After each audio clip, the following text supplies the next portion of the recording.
Good morning, y'all. Good morning. Good morning. What's good with it, family? What's back up? back in the building. All right, so we got a lot to unpack today before the task force. So I guess let's get into it. We have the sixth. This is the sixth meeting today. All Right right, that here. means we are over the hump. There's Yeah. 10 scheduled, so this is number 6. So we got more behind us than in front of us. Yeah, and let's make it absolutely clear. We're talking about the California Reparations Task Force, the one and only. And I'm gonna start calling it, as y'all know, and y'all know why, the California Reparations Commission. Yes, we understand the the behind the scenes on that one. Yes, the California Commission. All right, so let's I guess let's go into some we got some in-house stuff we're going to take care of real quick. So check out on our YouTube page Blacklisted if you haven't. That's a presentation / documentary that we did, so check that out about Hollywood and how black people specifically have been blacklisted and blackballed from Hollywood. All right, and reparations now. If you have a chance, please donate to this wonderful documentary. Right now, we're in pre-production, and we really need some support on this throughout the uh, hearing. Today, we're going to put in the link to our GoFundMe. Um, so if you have a chance to donate with whatever funds that you can put towards this documentary, we would greatly appreciate it. And also, we're working on a calendar too, a little Tutnese calendar. If you're not familiar with Tut is language that are I was going to say ancient, but obviously we're not ancient. But our ancestors, for those who were enslaved here in America, created from the English language. Retta puppa, retta teta nensis. None of weeks. And then let's, Chris, you want to talk about, CJEC and kind of what's going on right now?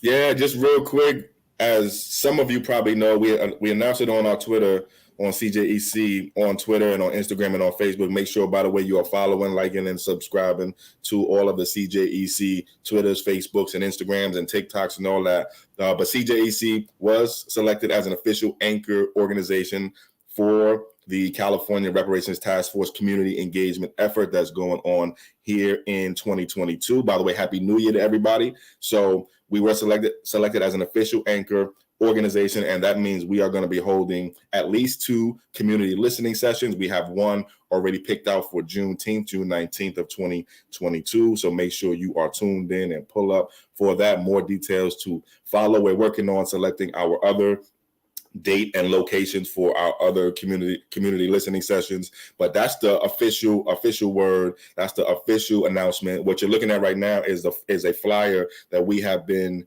handing out. And by the way, big shout out to everybody who was out there on MLK Day in Sacramento and in Oakland, also giving out this flyer that y'all looking at right now with just some basic info about the California Reparations Task Force. 9 members started its work in June 2021, has to collect evidence, educate the public, and create actual reparations proposals, has 2 years to complete its work. And yes, we need your support. All right. Wonderful. Thank you for that. Yeah, check us out on cjecofficial.org. That's cjecofficial.org. And looks like there's an event coming up. You want to talk about that, Chris, on the 29th? Yeah, definitely. So this Saturday, January 29th, 11 a.m. to 12:30 p.m. on Zoom, there's a panel going on featuring myself, Camilla Moore from the California Reparations Task Force, Dr. Javon Scott Lewis, also from the California Reparations Task Force. We got Sheila Jackson Lee. We got a bunch of other folks who are going to be on that panel too. By the way, Sheila Jackson Lee, Congresswoman Sheila Jackson Lee, who is the primary sponsor for HR 40, which is the federal bill to create a commission to study and develop reparations proposals. So that panel is going on. You can register for that panel. I'm sure the link will be popping up in the chat and our YouTube live stream on and off for the whole day. So make sure you check that out. That's being put on by the Allen Temple Baptist Church Public Ministry. Shout out to Carol Tolliver, Ali Whithurst, everybody that is making this happen. All right. And Chris, I understand from this article, as a matter of fact, that there's more than one reparations event happening that day. Yeah, there's at least one or two more. I think there's at least one or two more. I think the Fannie Lou Hamer Institute is putting on a reparations town hall. Also, I don't have all the details for that. We can definitely grab those details. But yeah, there's a lot of reparations activity going on today, tomorrow, Saturday. So we have 3 full days really of nothing but reparation. This is amazing, right? This is just a testament to what all of us have been doing for the past few years, right? Creating momentum and energy for reparations. So we got a lot going on. So Saturday, if you want to do our panel, if you want to do the other panel, if you want to do both, you should do both. Do them all because we got room and space for all. Wonderful. And I believe also you were interviewed, right, Chris? Yes, absolutely. I was interviewed for this story. Sorry, that's my dog. My homie. Kind of noises. Morning, King. Yeah, What's King up? is here. King is pulling up. He ready for the reparations. He got to get his too. So yeah, the folks, the good folks at Moguldom, big shout out to Ashika Harris, I believe is her last name, reached out and interviewed me for this story and wanted to know about the panels that were going on. And yeah, so big shout out to Moguldom. Check that out on moguldom.com, I believe is where you can find it, but I'm sure we'll be sharing those links too. Oh. All right, so before we actually get into the agenda, let's get a little in the news. So at least 3 judges eyed as Biden moles Supreme Court pick. President Joe Biden is eyeing at least 3 judges for an expected vacancy on the Supreme Court as he prepares to quickly deliver on his campaign pledge to nominate the first Black woman to the nation's highest court, according to aides and allies. Biden and Justice Stephen Breyer are expected to hold an event at the White House Thursday to formally announce Breyer's plans to retire, according to a person briefed on the planning who was not authorized to publicly discuss it in advance. Early discussions about a successor are focusing on U.S. Circuit Judge Kajani Brown Jackson, U.S. District Judge J. Mitchell Childs, and California Supreme Court Justice Leandra Kruger. According to 4 people familiar with the matter who spoke on condition of anonymity to discuss White House deliberations, Jackson and Kruger have long been seen as possible nominees. So it looks like a lot of things are shaking, man, in the Supreme Court world right now. Oh yeah, a lot going on in the Supreme Court world. As y'all know, also the Supreme Court is probably going to be hearing cases around affirmative action this term or next term. I'm not sure, but soon. So there's a lot going on at the federal level, in the federal courts, and obviously here in the state of California too. And we are watching. Absolutely. So if y'all have any comments about this regarding the Supreme Court, please drop it in the chat. All right, so let's go over the agenda. Up here, we'll drop in the link.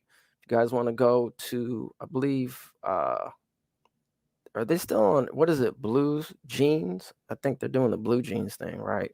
Blue Jeans. Yeah, Blue Jeans. So if you guys have access to the Blue Jeans and you know how to get on there, then do what y'all need to do. The information's right here on the screen. If you guys want to call in, if you guys want to state your public comments, I believe they're starting at 9, and you have 3 minutes to speak your speech. All right, so let's get into the agenda because we have roughly 5 minutes before showtime. Guess let's get into it. So public comments start at 9 and runs till 10, respectively. Action item approvals, and then let's get into the witness panel. Chris, you want to give us a little context on the witness panel? Yeah, so just a big overview, right? Today's meeting topics are going to focus on a few different things. There's going to be talk about discrimination in technology. There's going to be talk about the community of eligibility. There's going to be talk about public health. And there's going to be talk about community engagement as well. There's also going to be some talk, I believe, about this may be either today or tomorrow. So I may be mixing some of these up because, as y'all know, there are 2-day hearings. These are 2-day hearings. So today's hearing is part 1 from 9 a.m. to about 4:30 or so p.m. And then tomorrow we're going to pick right back up at 9 a.m. and then go to about 4:30. So make sure you're tuned in right here to ETM Media for both of these days of reparations and California reparations meetings. But today, and as I see on the agenda, the task force is also going to be talking about what it can do now, what kind of advocacy it can do now. We were talking about this as quote unquote low-hanging fruit, but the question is, what can the task force actually do right now to support reparations, to take action now? And so that's also going to be on today's agenda. So we've got technology, we've got eligibility, we've got public health, we've got community engagement, and we've also got what can the task force do now.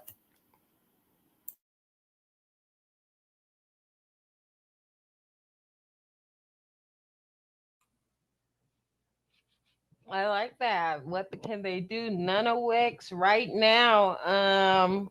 What are some things that you think would you like to see them do right now? Right now. Good question.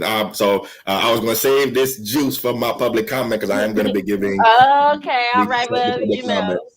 But no, I'm definitely happy to share now because it's actually a good thing to say, right? So there are a few things that the task force can do, and actually, as I'm answering, why don't y'all in the chat put in the chat what you think the task force can do now, right? That's a great question, right? What do you think this task force can do, should do now, right? The task force doesn't have to wait until the end of the 2 years in 2023 to take action. So what do you think this task force could do now? Here's some of the things that we've been thinking about at CJEC. First, we think the task force can and should support AB 1604, specifically language in Section 4 of AB 1604 that would make California disaggregate data, specifically for Black Americans who descend from U.S. slavery. Right now, California does not collect any data on Black folks who descend from U.S. slavery. And so people in our team have written into AB 1604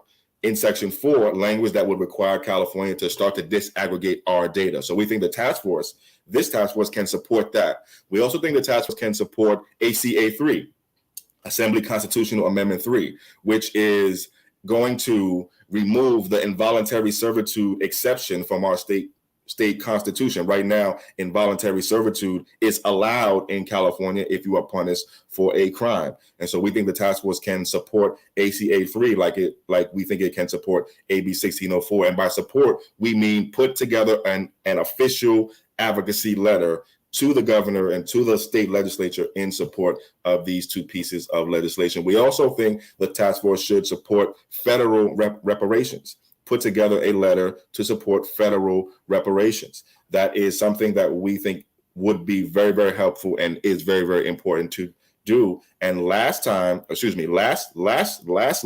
we think that the task force could and should seek a budget allocation for the Secretary of State's office, specifically the Director of Archives, to help them get ready to start collecting the records and the documentation that people are going to need for this question of eligibility. So those are just some of the things we think the task force could do now. Wonderful. And Beatrice says, have more attorneys on the team.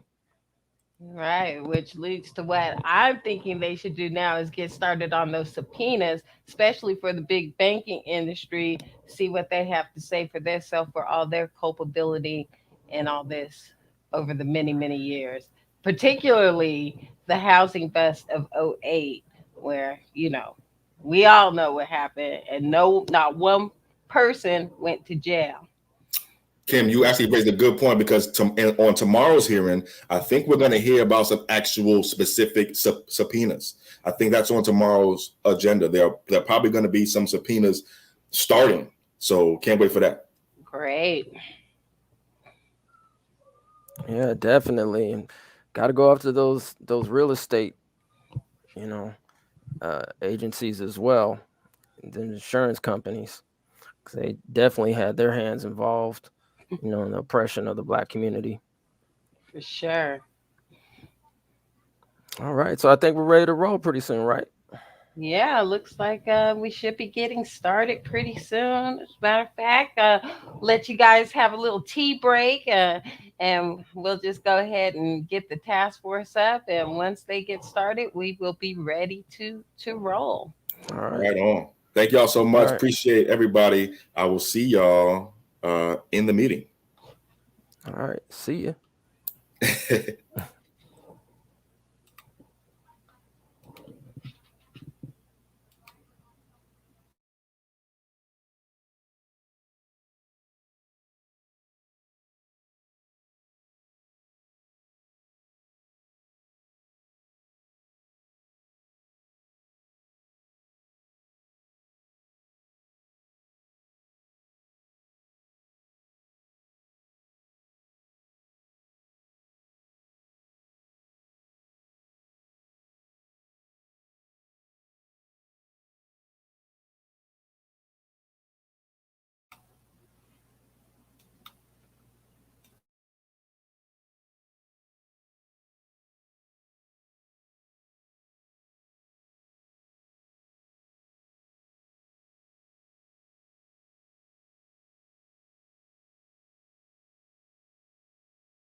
Member Grills, Present. Member Holder, Here. Member Jones Sawyer,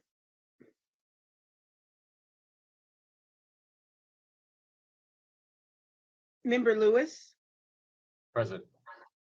Member Tamaki, Here. Member Montgomery Stepp. Here. Madam Chair, there are 7 individuals present. A quorum is 5, and a quorum has been established. Thank you, Parliamentarian Johnson.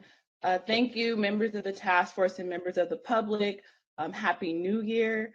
We are excited for this upcoming year. And as it relates to our efforts with this historic task force, I would like to remind the public that the public chat function is open. And while the public chat function is open, this is a friendly reminder to keep the engagement respectful. So from the review of the agenda, you can see that it is a full agenda. So to ensure that we complete it during the time allocated, we will need to make sure that we follow the timeline established. And of course, to keep us on time, we have Parliamentarian Dorothea Johnson. And so now, without further ado, we will go to public comment, which will last an hour. And again, people who are providing public comment have 3 minutes to speak. So now I will turn to Ms. Aisha Martin-Walton, who will coordinate the public comment. Thank you very much. Good morning, Chair Moore, task force members and members of the public.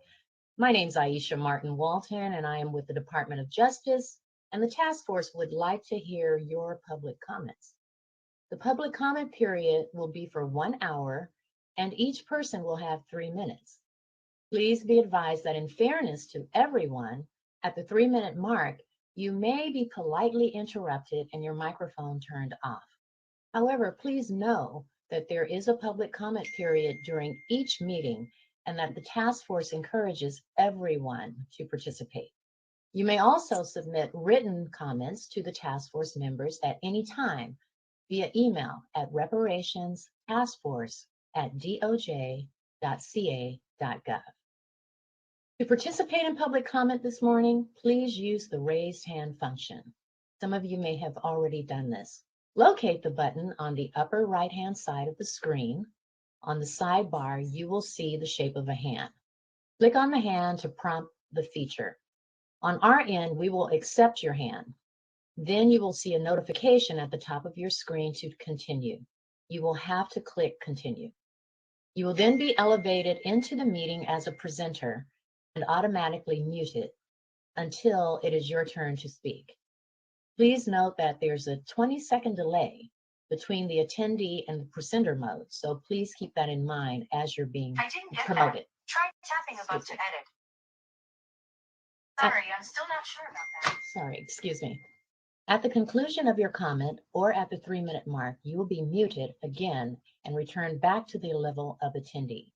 We will accept the raise hand function feature as they come in, and once the person in front of you is done speaking, Trini Hurtado, also with DOJ, will say your name to prompt you, indicating that you may begin.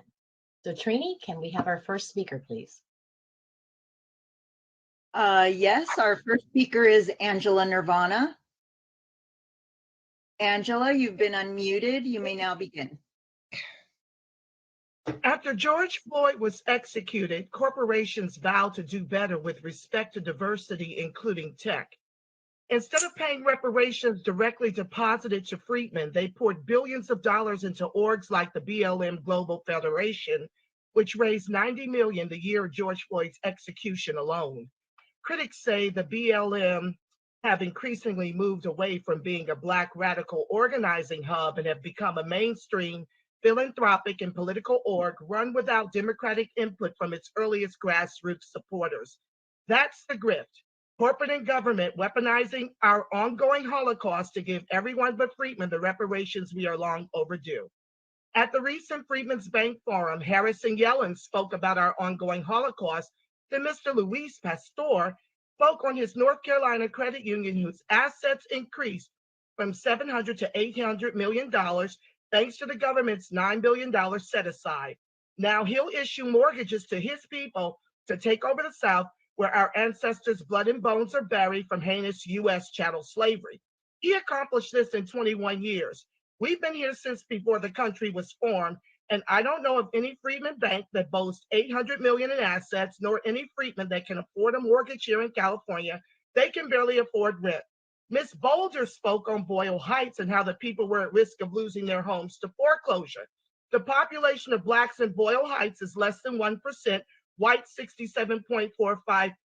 So in essence, he's speaking of yet another white wealth transfer at the Freedmen's Bank Forum, all of this money being exchanged in our name while we're constantly being told there's no money for freedmen reparations. As for the tech industry, whites and Asians dominate Silicon Valley as we bear witness to freedmen being gentrified out of San Francisco because the median home price is $1.3 million, the median rent $4,200. And if our median income is $40,000, even the 2% Black folks in Silicon Valley aren't even freedmen.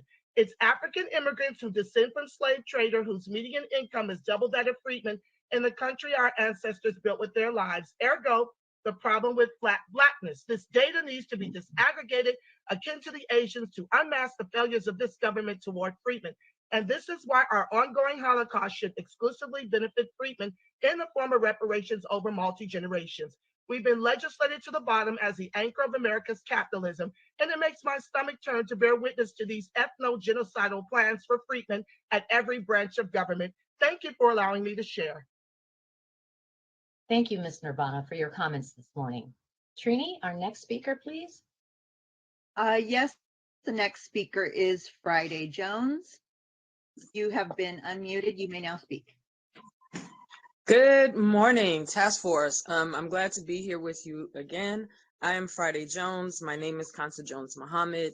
I am a city commissioner for the Los Angeles Task Force as appointed by Mayor Garcetti, although my comments today are my own. I'm also the co-facilitator for the national organization NAASD, as well as the Los Angeles chapter, which is a member of CJEC. And we are all very much looking forward to the community engagement plan that we have ready for this year. I just wanted to point out two things. I sent you all a very lengthy email which transcribed Dean Erwin Chemerinsky, I always say his name wrong, Chemerinsky's interview with Politics in Black with me and Chad Brown. And I really want you all to take a minute to dive into that email testimony, because what he explained in terms of Proposition 209 and with regards to lineage being basically the cure for the legal hurdles with regards to the California Constitution and the federal Constitution is very important as you guys continue to discuss the beneficiary class and what that looks like, that you drill down into the level of specificity that's required. And although I understand that there are what I would consider like tiers in terms of time, and when you get into the prison complex, which was sort of a 60s to now thing, there may be a need to widen what the beneficiary class might look like. But I think it's very important that you make those tiers very well defined so that at no point in the future, the freedmen and the descendants of chattel slavery wind up having their beneficiary status diminished under the law, because everything is just sort of put together. So those are the considerations I want you all to have. I thank you so much for your work and your time. Have a great session today. Thank you so much. Thank you, Friday Jones, for your comments today. All right, Trini, our next speaker, please. Our next speaker is Kaya L. Jones. You've been unmuted. You now have 3 minutes. Good morning, everyone. Good morning, Task Force. I am Kia Jones, and I am simply a citizen of California, have been for over 50 years. And I want to talk about what I see in terms of business and business ownership for freedmen in California. And as I look around and I see freedmen without business, and my heart breaks because it's clear that we've been excluded and marginalized from business ownership that will employ our own, being marginalized as business owners, being marginalized from obtaining small business loans. Had we not been excluded or marginalized by these institutions and pushed to be perpetual laborers and not owners, we would have financial resources to care for our own, hence the severe homelessness of freedmen in the state of California. I remember seeing charter buses of immigrant investors traveling through the Crenshaw district, taking a good look at us as though they were being shown their economic base and profit centers. This was in the 1990s. Let's fast forward. 85% of the businesses are owned by other groups that resemble the charter buses I saw. There are but a few Black-owned businesses employing Black citizens in our community. Why? This is a result of policies and cultures set forth by the state of California over the course of 50 years and many anti-Black governments. In addition to being excluded or intentionally sabotaged in business, our community has dealt with eminent domain separation from land ownership like Bruce's Beach, freeway construction, new transportation construction along the Crenshaw corridor, where few existing businesses are being threatened by big corporate investors. It seems as though the freedmen community is seen and used as the economic profit centers for every other group. Not only have we dealt with the lack of business ownership, but CIA-driven crack cocaine, mass incarceration that has broken families, thus our children being raised with minimal income, parenting, and protection. With 40 to 50 years of such policies against us, we are in need and deserving of repair. With proper resources, without interference and sabotage, we will establish our own communities and care for ourselves. We have done it before, we will do it again. We demand justice, we demand being made financially whole. After all, it is through our 100+ years of hard work and tax dollars, California is the great state it is today. Thank you, and I yield. Oh, Ms. Jones, thank you so much for your comments this morning. Trini, our next speaker, please. Our next speaker is Ernest. Ernest, you've been unmuted. You now have 3 minutes. Thank you, Task Force members. My name is Ernest Russell, and I'm calling on behalf of the Freedmen Agenda League of Michigan. My comments for today are to touch upon public health and discrimination in technology. I think as it relates to public health, America and its politicians at large has failed since the inception of slavery to assist the descendants of slaves or freedmen in the building of public health efforts for our communities that actually work. What we have seen from the government, though, is direct sabotage, and that's via the de facto and the jury laws that you guys discussed in prior sessions. Ultimately, the effects of poverty, mass incarceration, the war on drugs, America's foster system, and many other systems are the result of a negligent government, and that intentionally looked the other way whenever Black progress was brought to the forefront of American politics. I urge the task force that as we are venturing with bringing, Black American prosperity to the forefront, that we do not allow any outside parties to steer us or derail us from the focus at hand. Um, as it relates to discrimination in technology, a new study from the Dutch Bank shows that Black Americans are experiencing what they call a racial tech gap, which could threaten their future ability to gain meaningful employment and grow wealth in a digitized economy. This is according to Dutch Bank's global technology strategist, Abjit Walia. She indicates that the staggering divide in numbers that we have found when it comes to race, and I say this is when it comes to race, but I'm someone who advocates for delineation and data disaggregation because I believe we can see a true picture of the Black American position. But as it relates to us, she states that the staggering divide in numbers basically puts Black American communities 10 years behind the white community for the last 20 years.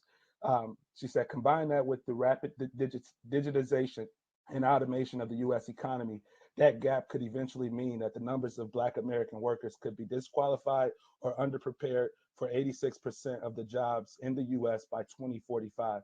As we talk about reparations, we need to understand the generational impacts that need to be addressed. And I believe as we venture forward in the future, the year is 2022. We need to look back 100 years ago to 1920 and 1922 and really determine if the position of U.S. freedmen has changed, if any at all, when it comes to socioeconomic progress. In a system at large. I honestly believe that we're still the bottom caste, and I believe that discrimination in technology is a result of improper representation and the deliberate masking of true Black progress in America. So, with that being said, I would like to, request that the task force considers reviewing data as it is to determine the true positionality of Black Americans who descend from slavery. And I would also request that you guys consider supporting data disaggregation arguments that are being made across the country as a result to getting the true delineation. I'm so sorry to interrupt you in the middle of your sentence. Thank you so much for your relevant comments today. All right, Trini, our next speaker, please. The next speaker is Christopher Lodgsen. You have been unmuted. You now have 3 minutes.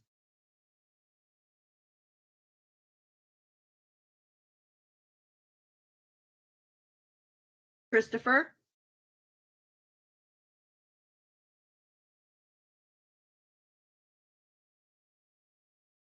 Mr. Lodgsen? Yes, can you hear me? Yes, continue, please. Yes, it says I'm unmuted. So I'll start again. Thank you and good morning. Happy New Year.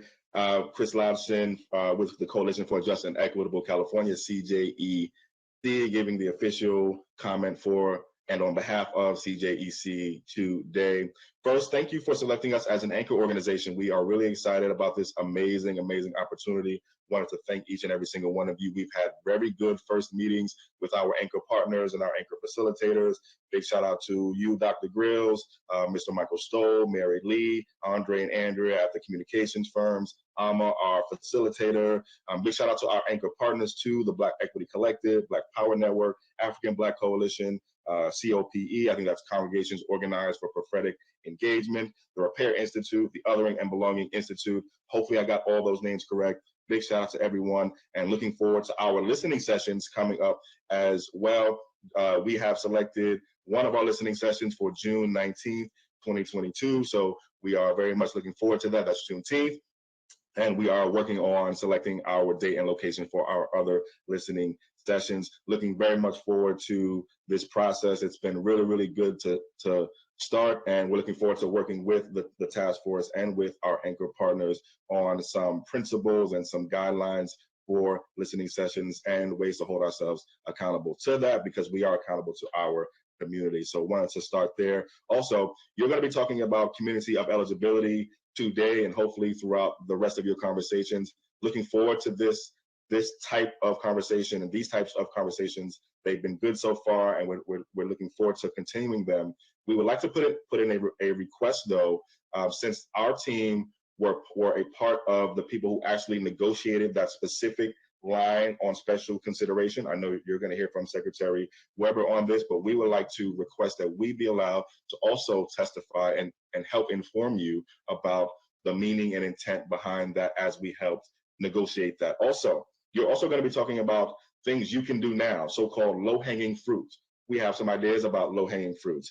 We think you can support AB 1604, specifically Section 4 of AB 1604, which finally asks California and requires, rather, California to disaggregate data for Black Americans who descend from U.S. slavery. Right now, there's nowhere in the state you can go and say, hey, give me some information about Black folks who descend from U.S. slavery. There's nowhere in the state that you can do that right now. That bill, that language would change that. You can support that now. You can also support ACA 3 to remove our horrible exception to and for involuntary servitude right now in our state constitution. I had a great opportunity recently to talk to Samuel Brown, one of the original authors of ACA 3. Brother did 24 years in prison, just came home. Let's welcome Samuel home right now. He wrote the legislation while he was in prison. We can support ACA 3 right now. Support for federal reparations also. You can also issue a support letter for federal reparations. And finally, you can also support a budget allocation to and for the Secretary of State's office, specifically to the Director of Archives, for help in supporting getting records and research ready for how people are going to document their eligibility for reparations. We had a great conversation with the Secretary of State a couple weeks back. That's something that she recommended that the task force do, and we agree with that. Finally, if I have a few more seconds. Chris, I'm so sorry. Okay, I'm so sorry to cut you off. No worries. I got most of it in. Thank you. Great comments. Thank you. All right, Trini, our next speaker, please. The next speaker is Lita Torre. You have been unmuted. You now have 3 minutes. Yes, hello, good morning. Glad to be here again with you all. I am hoping to have two things happen. One of the things that we would like to support is a testimony from the International Tribunal, which is the spirit of Mandela, which happened from judges from across the world that talked about the genocide of our people. I'm hoping that they would be considered as a testimony in the upcoming hearings. I am also hoping that we can nominate the 48257 Black Box Project, which is basically from us here locally, which is the Richmond Progressive Alliance, the Afro Socialists, which is through the Democratic Socialists of America. If you know, they're almost in every state, mostly Blacks in that Afro Social group. The Western Movement Assembly, which deals with not only unions, but cooperatives and organizers. And we're hoping that this Black Box Project 48257 deals with the counties and the cities, just like people would say they buy their cookies from Girl Scouts. We're hoping to have a black box, which would really support our communities to tell their testimonies. It's great to have the history, but the people will support this case that we're up against for this state. And so here in Richmond, we are one of those 57 counties, one of those 482 cities. We hope that people will take the initiatives to sit out in front of grocery stores, Black bookstores, in the hood, in your neighborhoods, near HUD properties, get a table and have a Black box. We as organizers believe that solutions can support this, and we hope that you would support us to allow everyone else to join in recording, because this is what was needed when Martin Luther King went church to church and people came from any sector, if they were working class, if they were maids, if they were pastors, and if they were assemblymen. They came in as a united front to research and to take action together. So Black Box is what we would like to propose. And we hope that when you come for our Richmond listening project, we could talk more about that and support other cities, again, in the 57 counties to have a Black Box. Again, just asking people what is their issues that they've had, right? Some people have had from our city, the refinery, where they have generations of asthma. We with the Red, Black, and Green New Deal, we're taking those notes, but we need this information to go to you all as a task force. It may be, again, Marin City, people that were desegregated because of the schools that were Sausalito, mostly white, and then the unfortunate piece with the Martin Luther King School is all Black, and the lawsuit was last year. These stories. Excuse me, Ms. Ture, I am so sorry that your time is up. I hate to interrupt you. Thank you. In your thought. Thank you so much for your comments today. All right, Trini, next speaker, please. The next speaker is Harvey Allen Brody. You've been unmuted. You now have 3 minutes. So thank you and good morning. It's an absolute honor for me to have this opportunity to speak to you today. I'm convinced that this committee has the potential to make a difference in a cause that has been near and dear to my heart for as long as I can remember. In my 83 years, I have at times been doubtful that we could get to this date. And even with events being as dark as they are at this day, I believe that it is the moment that we can make reparations a reality. Words themselves will never be enough, but conversations are essential. As I have tried to talk about reparations with colleagues, friends, and family, I too often have been disappointed by their attitudes. Excuse me a sec. By their attitudes and by their interests. Following the lead of our African American brothers and sisters, white folks like me need to dig in and reach far and wide to help each other understand why this is the right thing to do and the right time to do it.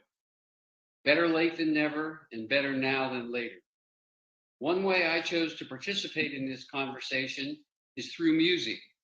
I wrote a song and created a video that speaks to this issue from my heart. And I hope that this song will resonate in a way that is useful to the cause.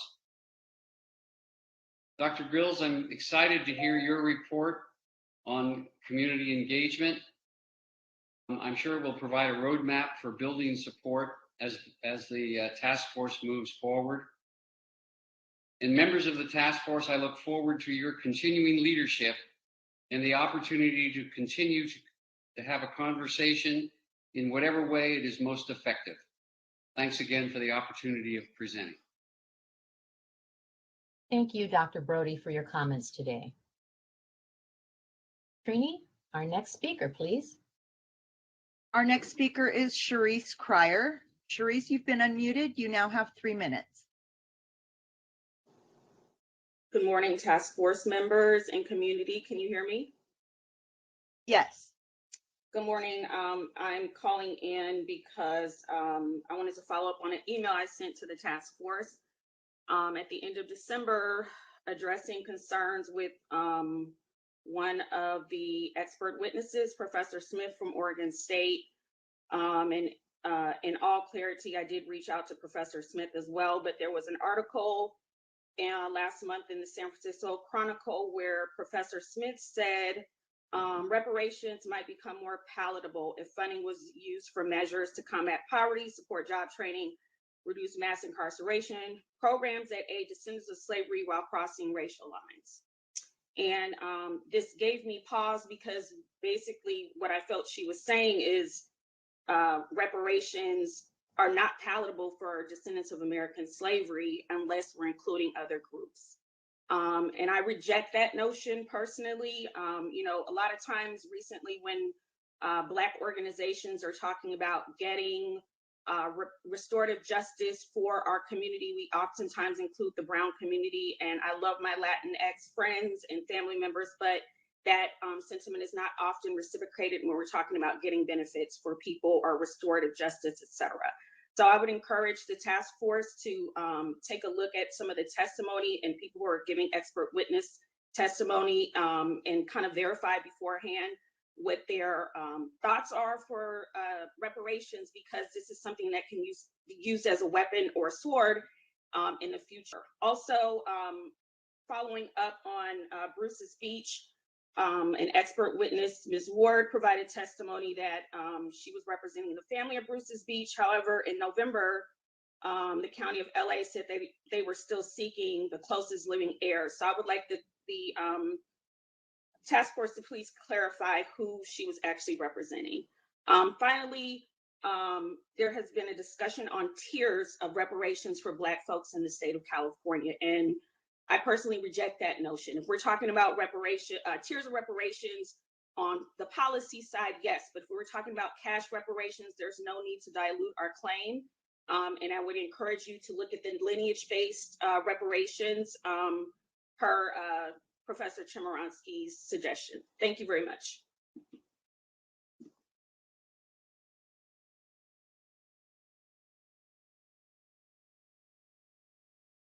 Our next speaker will be Ingo.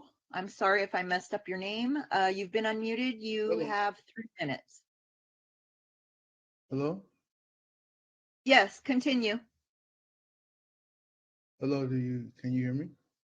Yes, we can hear you.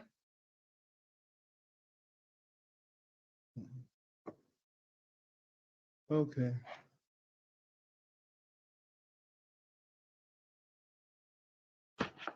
Hello?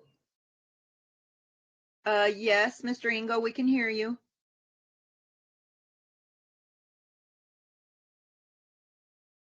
Okay, I'm assuming you guys can hear me. All right, my name is Ingo, and been born and raised in California. I just wanted to talk about the California's part in what I like to call soft genocide, the part in that. With the redlining, the non-hiring of Blacks all through California, the insertion of cocaine into our neighborhoods, the so-called war on drugs that was designed to put brothers and sisters in jail. I can just talk about my own personal treatment at one of these universities at California, where I sit in a class with about 3 other Blacks, and the teachers and the others acted like we didn't even exist. Then another piece of proof of that is the drop in the California Black population. 1970, California's population was 40% white, 38% Hispanic, 17% Black, and 3% Asian. Today, it is 40% white, 40% Hispanic, 14% Asian, and only 6% Black. If this was an eagle or a bear, we'd be an endangered species. All right. Another short thing I'd like to say is I believe that with the reparations, we should also try to implement some kind of program where we create some kind of economic bubble for ourselves, like a triangle trade with Africa, e.g. like, maybe we can be the traders for Ghana with their cocoa, thus making the economic bubble like the Koreans do with, say, like their beauty supply line. And then also tech and business. That's something we need to also really and focus on. I myself am in tech, I'm a programmer. And business is just an essential that we all need anyway. That speaks for itself. I'm not going to go into that. And that's all I wanted to share today. Thank you. Thank you, Ingo, for your comments this morning. Trini, do we have any other speakers? Yes, our next speaker is Chad Brown. You have been unmuted. You now have 3 minutes. Good morning. Good morning. Can you hear me? Yes. Yeah. Hello, members of the task force. It's still January, so I wish you all a happy new year. Good to see you. I hope that you all had a joyous, safe, and healthy holiday season with family. I wanted to call and just quickly reinforce and reiterate comments that were made by Chris Lodgsen of CJEC. As you all know, I am also a member of CJEC. I am also a member of NAASD, the Los Angeles chapter. And I want to commend you for putting on today's agenda a discussion about the quote unquote low hanging fruit, or what this task force can do in the interim as it deliberates to actually affect change and be a leader nationally in this reparations movement. So one of the things Chris mentioned was ACA 3, which is a constitutional amendment that would finally remove the abomination of a slavery loophole that appears in the state's constitution now. We have to understand that if we're going to be reparationists, we must also be abolitionists. And so ending and closing that slavery loophole, I think, is paramount in the duties and the responsibilities that this task force, that this commission has in front of them. So ACA 3, written again by Samuel Brown, introduced by Assemblymember Comlager, that bill could use your support, and I think your support could go a long way there. In addition to that, CJEC has been working on delineation disaggregation language that we introduced initially as AB 105 in the Upward Mobility Act of 2021. That bill has been reintroduced in a new session as AB 1604, AB 1604, the Upward Mobility Act of 2022. Again, it is vitally important that we start disaggregating the data and looking specifically at the conditions of the descendant community so that we can craft solutions that are going to not only be targeted and reach that community, but that we can then measure the outcomes of those solutions. So AB 1604, 1604, again, I feel the task force can lead by lending your support to that piece of legislation. And finally, on the note of federal reparation, what I have been seeing, I've been involved now in reparations advocacy for over 3 years. And what I've been seeing is that there is a real disconnect between the federal effort and what is the grassroots or the activist effort. We have so far seen the federal effort stall and is resting on the laurels of an HR 40 bill, which we have heard from our experts, Dr. William Sandy Darity, John Tatsyeshi, who led the redress movement, and Dean Erwin Chemerinsky with his comments. And HR 40 is a woefully insufficient and substandard and flawed bill. We need this task force to step out front and lead from California to not only show or send the clarion call to the federal government that reparations are due and the federal government is the culpable party, but also to recognize that the piece of legislation that is currently in the House that is gaining support is flawed and will not lead us to the ultimate goal of reparations. Yes, Aisha, I know I'm over time. I know I'm over time. So I will stop there. Please, everyone, have a great meeting today. I look forward to listening. Thank you. All right, Trini, next speaker. We do have a speaker in the waiting area. Mr. Sadler, if you could press the continue button so that you can participate.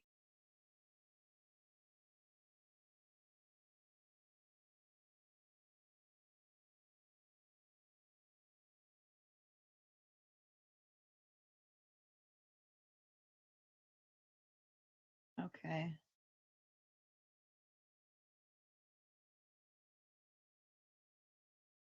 Okay, it's just a few minutes until they get over. They just clicked on their buttons again.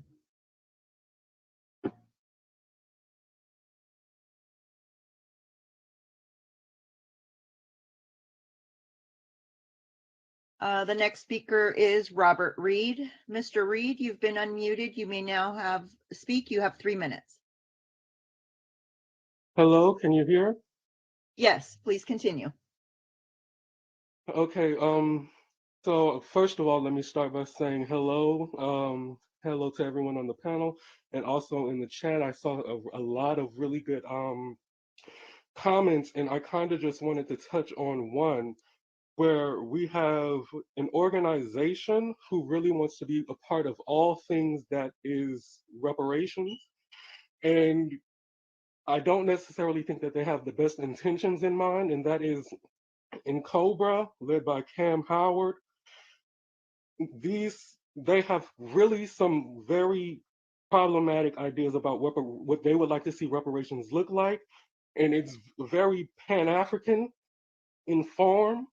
And I don't think that that's what the people want. And I would really ask that the commission listen to the people and not these legacy organizations that do not have the best interest of Black people in mind.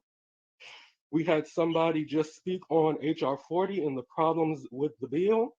A lot of those problems come from in COBRA and people who are affiliated with that organization, edits that they made with the bill. And so I would really, really just ask that the commission keep in mind that, if we're doing this for the people, then the people have to speak. And if the people are saying no, keep in COBRA and all of their affiliates away from anything that is reparations minded, just keep them away and really take that into consideration. Thank you. Thank you, Robert Reed, for your comments this morning. Trini? Okay, I have one person, Mike Sadler. If you could press it, there he is. Okay, Mr. Sadler, you have been unmuted. You have 3 minutes to speak. Hi, yeah, my name's Mike Sadler of the Black Business Company. We work on digital visibility in terms of search engine results for Black people online and Black ally businesses. The one comment, it's my first meeting joining, so really appreciate everything that's going on. The one comment I think that we should highlight is that, especially on this day where we want to highlight discrimination technologies, to make sure that we involve the digital technology best practices into how we sort of conduct these meetings. I think the visibility of the task force is low, and I think that, even doing things like live streaming to YouTube or doing small digital marketing campaigns, I'm not sure what the budget is like, but it really doesn't take much to go a long way. And as somebody who's done award-winning campaigns for Sony and Amazon and A24 and what have you, I can tell you that it really doesn't take much to generate awareness on such an important issue. So I'll spend most of the day as a listener, just soaking it all up. But I do want to highlight that it's very important for us to get the word out there about this. Otherwise, I have concerns that we may be doomed to fail because we may be unable to curry public support. So that's all I have. Thank you. Thank you so much, Mr. Sadler, for those relevant comments. Trini, do you have he was our last commenter. There is no one else in the queue right now. Okay, Chair Moore, it's 9:43, so we have about 25 minutes for more commenters, but I'll turn it over to you. Sure. Thank you both for that. So we'll go to the next action item, which is the approval of the December meeting minutes, with the caveat that, of course, members of the public can continue to call in between now and 10 a.m., and we will receive their calls before we go to the following agenda item, which is our first witness panel of the year.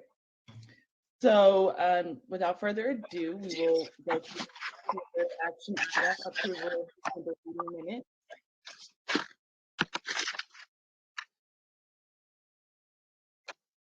So there's a bit of feedback, so if folks can just mute their mics for this action item, approval of December meeting minutes. So the December meeting minutes were provided in our meeting materials, and I know we all have had a chance to review them. So I will put a motion on the floor, and I move to approve the December meeting minutes as presented. Is there a second? I second. It has been properly moved and seconded to approve the December meeting minutes as presented. Is there any discussion on the matter? Hearing no discussion, I will move to, oh, sorry, Member Grills, I see your hand. You're recognized. I just had two quick edit comments on page 12. I believe it is. Oh Lord, there's a typo on the page. It's page 6 of the, not the page count in the document, but the page if you're looking at the counter for the PDF file. And there's a word that's incorrect at the bottom of a paragraph. It says dine, and I'm not sure what the word should be, but it's not dine. And then on page 14, there's a paragraph that talks about the backlog on inspections required for Section 8. And I believe there's a word missing in that sentence. There should be Black people find themselves shelter, and I think it's without shelter. So those are just two quick edit comments. Thank you for that. Is there any other discussion on the minutes? Okay, so what I'll do now is I'll actually withdraw my motion and I'll do another motion, and I'll move to approve the meeting minutes as amended, recognizing Cheryl Grill's edits to the meeting minutes. Is there a second?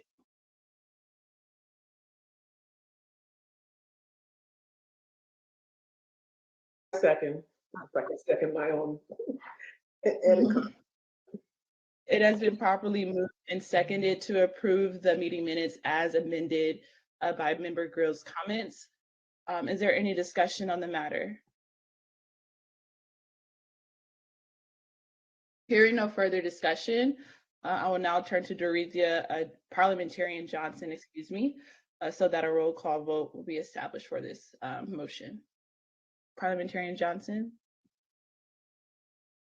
Yes, thank you. I will call the roll call for the vote to approve the minutes as amended. Chair Moore? Aye.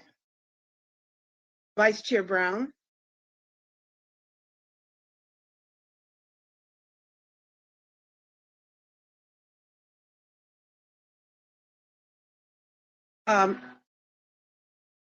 Member Bradford? Member Grills? Aye. Member Holder? Aye. Member Jones Sawyer? Members, Member Lewis? Aye. Member Tamaki? Aye. Member Montgomery Stepp? Aye. There are 6 members present and voting. Amos Brown. Okay, I'm sorry, Vice Chair Brown, what was your vote again? Aye. Thank you. There are 7 members voting. There are 7 ayes, 0 nays, and the ayes, I'm sorry, Madam Chair, did you hear the vote? You said 7 ayes, 0 nays. 7 ayes, 0 nays. Yes, thank you, Parliamentarian Johnson. The vote was 7 ayes and 0 nays. The ayes have it and the minutes are approved as corrected. We will now return back to the first agenda item, which is public comment. I believe there are 2 more speakers in the queue. Again, as a reminder, we have until 10:10 a.m. for this particular section of the agenda. So for members of the public, feel free to call in and you have 3 minutes to speak and we will hear you. So I will turn back to Ms. Martin-Walton and Ms. Hurtado. Okay, our next speaker is Cash Gaines. Mr. Gaines, you've been unmuted. You may now speak. You have 3 minutes. Check, check. Yeah, peace to the panel and to Don Tamaki, a deep bow. First, I'd like to say, since we're talking about technology, and I'm gonna speak a little bit quickly, no disrespect to the panel. I know you guys have by 2023 to suggest reparations proposals. Y'all know I mentioned earlier 40 acres and a Tesla, right? That our land as well as an update to the mule is necessary for us to have true autonomy. think of it a little bit simplified as 40 acres and an electric vehicle, because we know that the EV tax credit that the government funds pays up to $7,500 for any first-time buyer for an electric vehicle, which is helping to sell vehicles. So I wanted to call in today to mention two things: that there's a Black-owned electric vehicle company we can support instead, should people want to support them. That's called MIMS Motors, MIMS Motors USA. Although based in Detroit, I definitely believe there's someone who we should support as far as fulfilling the claim for electric vehicles for Black Americans in California. Again, I have to reiterate, Gavin Newsom said by 2035, gasoline vehicles will be taxed and you can't even sell them in California. So we should have our people living in the future. As well, there's a lady named Katie Porter of Irvine who says that she's trying to get us off of oil companies, oil executives using government land, not even to drill oil. They have 13 million acres of land that they're not drilling oil with. We can use her to reclaim that land and move it to what I'd like to suggest today: Black Americans becoming the solar generation. Black Americans becoming the melanin of America by disproportionately building solar panels on our land instead of drilling oil from them. So this is a country of competition. We should be supporting the Black-owned car company as well as Tesla if necessary. And lastly, I want to say that there was a Black man who worked at the Tesla factory in Fremont, California, who was called the N-word, right, disproportionately, and he had to sue Tesla and won $130 million. I only shout him out to uplift my people, because we should understand that Elon only used 20 million to create the Tesla company that he has today. So while he's at the forefront for technology with the GigaPress and other ways to disproportionately build electric vehicles, we can have a Black-owned electric vehicle company that's too big to fail, supported by the government, if we tie it to this reparations proposal. So thank you to everyone who's listening. Again, it's 40 acres in a Tesla, 40 acres in an EV, and really 40 acres in a MIMS, a Black-owned electric vehicle company. Thank you. Thank you, Mr. Gaines. Trini, you said we had one more speaker? Yes, the next speaker is Sherry DC. You've been unmuted. You now have 3 minutes to speak. Hello, my name is Cherie DC. Thank you for allowing me to speak. I'll try to be very brief. I am a genealogist and a reparationist. I spent the better part of the last year helping freedmen, descendants of American chattel slavery, trace their lineage. And I think that that is a burden that is unfairly placed on our lineage. We should not have to spend money to go out and figure out what our family history is through acts of individuals, corporations, and the government has all disseminated and fractured our family history. And I think that it is incumbent upon this task force to aid in descendants of American chattel slavery and identifying their particular family history, so that that is the first step in actually reclaiming everything that has been taken from us. People look to Bruce Beach as an example. There are many people in our lineage who had family that was taken from, that had land, that was taken through eminent domain and other nefarious means. And I just want to stress how expensive it is for descendants of American chattel slavery to put their history, their family history together. The information is there, and it should not be so hard for people to find it and be able to lay out exactly their connection to chattel slavery. I really want to stress that. People should not be coming out of their pocket with thousands of dollars to just learn a history that is being hidden from us by our own government. Thank you. That's all I wanted to say. Thank you, Cherie, Ms. Cherie. Do we have anyone else in the queue at this time? Yes, we do. The next speaker is Kelly Farish. Ms. Farish, you've been unmuted. You may now speak. You have 3 minutes. Yes, thank you. Can you hear me? Yes. Okay, great. Again, my name is Kelly Farish, and I was a part of a class action lawsuit against Chase Bank. We represented all of the Black financial advisors, and we were able to settle with them in 2018. The reason why I am a part of this task force, because the types of practices that these large banks are doing, it's particularly affecting the Black community, and they are purposely using their business power to take away services in our communities. And it's particular to us. In our lawsuit, they have a demographic match where they are purposely not allowing African Americans to have investment advice in any of the branches that are located in low to moderate income areas. And those are areas that are heavily populated with African American people.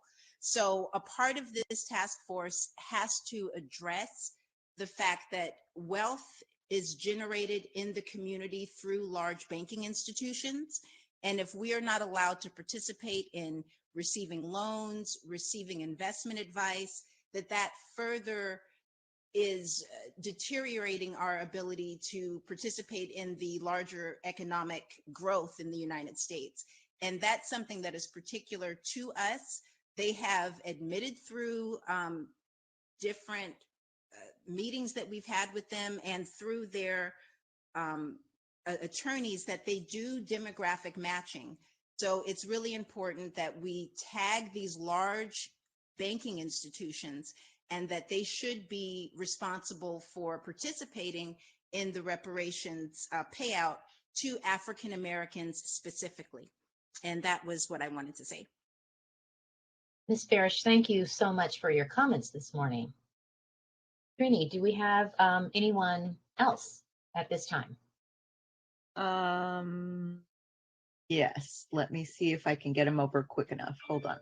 Okay.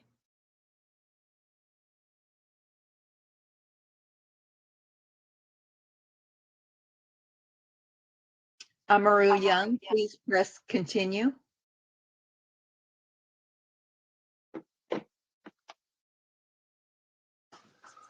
Our next speaker is Amaru Young. You have been unmuted. You have 3 minutes. Hello, yes. Can you hear me? Yes. Yes. Continue, please. Hello. Hello. Thank you. Thank you, most honorable guest of the task force. Thank you again for having this, for staying steadfast in this and keeping the conversation as it should be on the descendants. I just want to call in and speak on what the brother spoke about earlier about these legacy so-called reparation groups and how they have not been dealing honestly or fairly with the people. You guys have shown what true transparency is through your task force by allowing people to view, set in, and make comments. But unfortunately, when we're looking at the HR 40 bill, we're seeing that a lot of non-transparency is taking place. And like the gentleman said, it's coming out of the NCOBRA and the NARC organizations that are doing this, that are keeping the people blind and not really focusing on what the people has been requesting. And we've been requesting edits and updates to the HR 40 bill. And so I just want to call in and just make sure that point is driven home. I want it on record that the people are not, do not trust NCOBRA, do not trust NARC to do their due diligence in making sure that this reparation fight goes to the actual descendants of the worst crime done to humanity by the United States government. Thank you again for letting me speak. And thank you for your work. Thank you, Mr. Young. Trini, do we have anyone else? Yes, our next speaker is Brandon. Brandon, you've been unmuted. You have 3 minutes to speak. Thank you. Speaking of reparations, I think it's important to take into account the technology. Mr. Brandon, can you speak up a little louder? Yes, is this better? What about? Not very much. How about a louder? Oh, hold on. Hello, is that better? That is much Oh, better. that- Thank you. No, sorry about that. Sorry about that. I was listening on the Bluetooth, but yes. So I think we have to take into account the technology aspect as far as innovations being made daily with technology and making sure Black American descendants of chattel slavery aren't left out as far as the metaverse is concerned, as far as artificial intelligence and the things that they're doing with that and the progress. So I just hope you all can incorporate that into whatever we're talking about here. And I do want to drive home that lineage matters in this as well. It's not for everyone. It's only for those who have helped build this country and ancestors been here hundreds of years. And I think that's a very important note to take. That's all I have for now. Thank you. Thank you. Chair Moore, we have, I believe, by my calculations, 9 minutes left for the public comment hour. So that would be 2 more speakers. Trini, do we have anybody else in the queue? Yes, the next speaker is Daryl Edwards. Mr. Edwards, you've been unmuted. You now have 3 minutes to speak.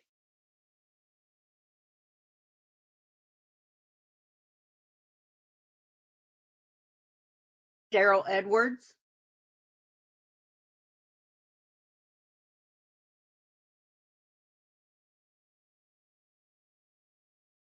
We can see you, Mr. Edwards. Can you speak, please?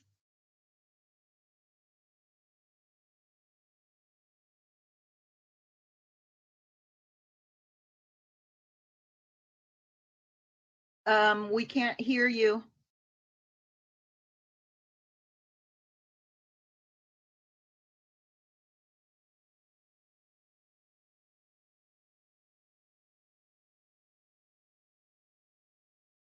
Mr. Edwards? Trini, maybe we can come back to him. Is that Okay. possible? Yes.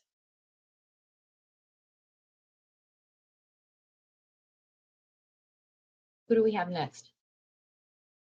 One moment. Iris Peoples, please press continue.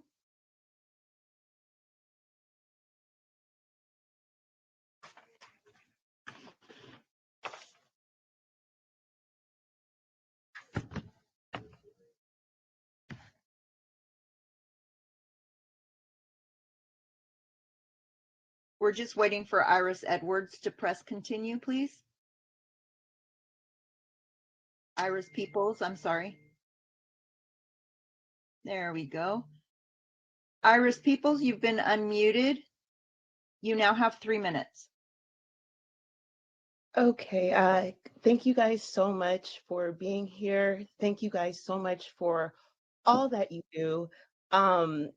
My name is Iris, as you said, and I have been a Californian for my entire life. I happen to be a descendant, of the Great Migration. My family comes by way of Louisiana and then by way of the Carolinas and then Virginia. I trace my lineage to the 1600s so far, and I'm just really, really thankful to you guys for what you are doing, and especially in terms of technology.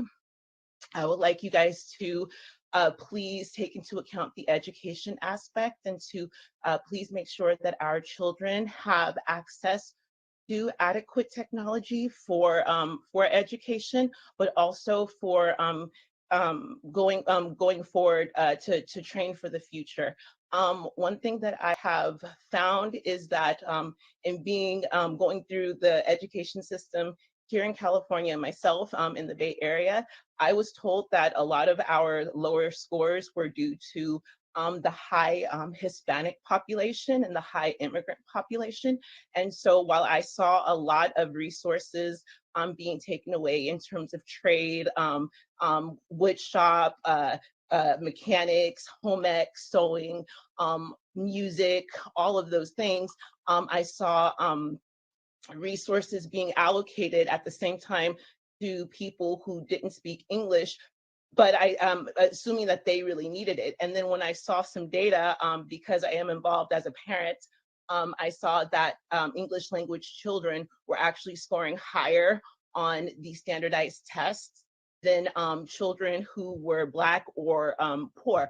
So I think I do want to make sure to put that on record, that we need to make sure that as we are taking care of our immigrant children, that we are not leaving our natural born or, not our children are not being left behind. And that's unfortunately what the record is showing. So thank you guys for everything. And please make sure to consider, the children as well in technology. Thank you. Thank you, Ms. Peoples. Let's see, just a time check-in, share more. It's about 10:04, and it looks like we have about 6 more minutes. Trini, do we have anyone else? There's no one else in the queue, but I'm going to try and give Mr. Edwards another chance. I did try to find out if he had any issues, but I didn't receive a response. So we'll give him a second try and see if he can comment now.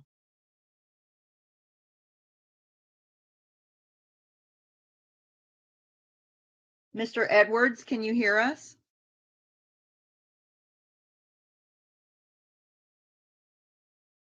Daryl Edwards.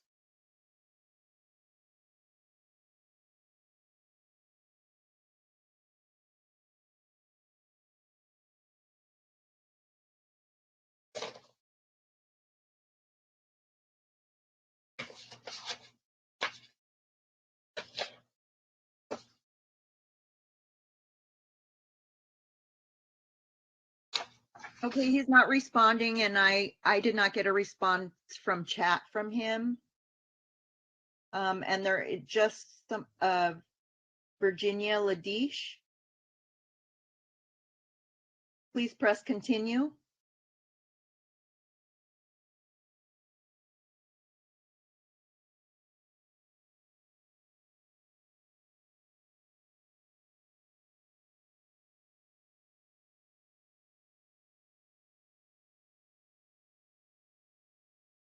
Ms. Ladish, you have been unmuted. You now have 3 minutes.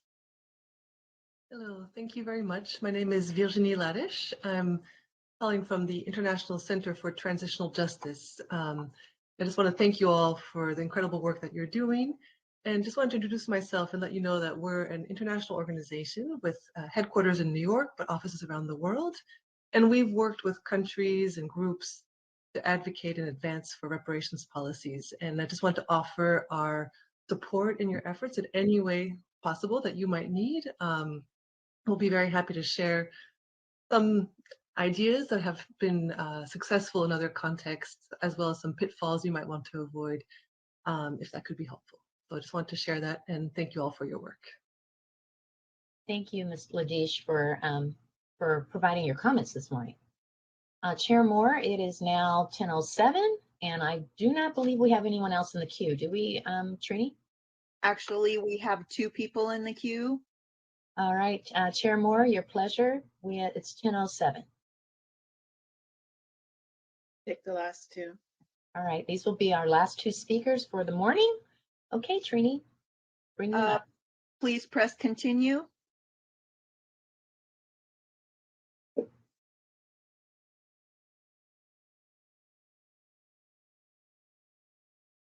Kay Easter and Antonio Thomas, please press continue. Antonio Thomas, you have been unmuted. You now have 3 minutes.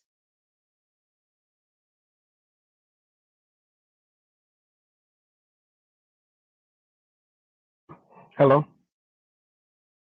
Yes, please speak. Good morning. Hello, my name is. Hey, how you doing? First, I'd like to say thank you for this platform, and I respect everything that y'all are doing. And my name is Antonio Thomas, and I just want to go through and say this: that I see around this nation, inside these in other cities and other states, they doing similar things, but they always saying one particular thing is a study, you know, and I understand what studies are, but I rather say collect the information and act upon what need to be acted upon, because we always remember that slavery was an institution that started in 1619.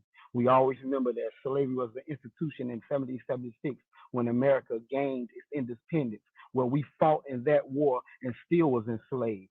We always remember that we didn't get our freedom till 1865, and we fought into this war for independence and was promised 40 acres and a mule and was given a protected class status as freemen. We always remember we went back into slavery once then when they assassinated Lincoln, and then we became into another slave status when they changed our designation, and we went through convict leasing. We went through other terrorism and other things that were set on by KKKs. They burned down our towns and everything else that was subjugated on us, and we still survived and went through.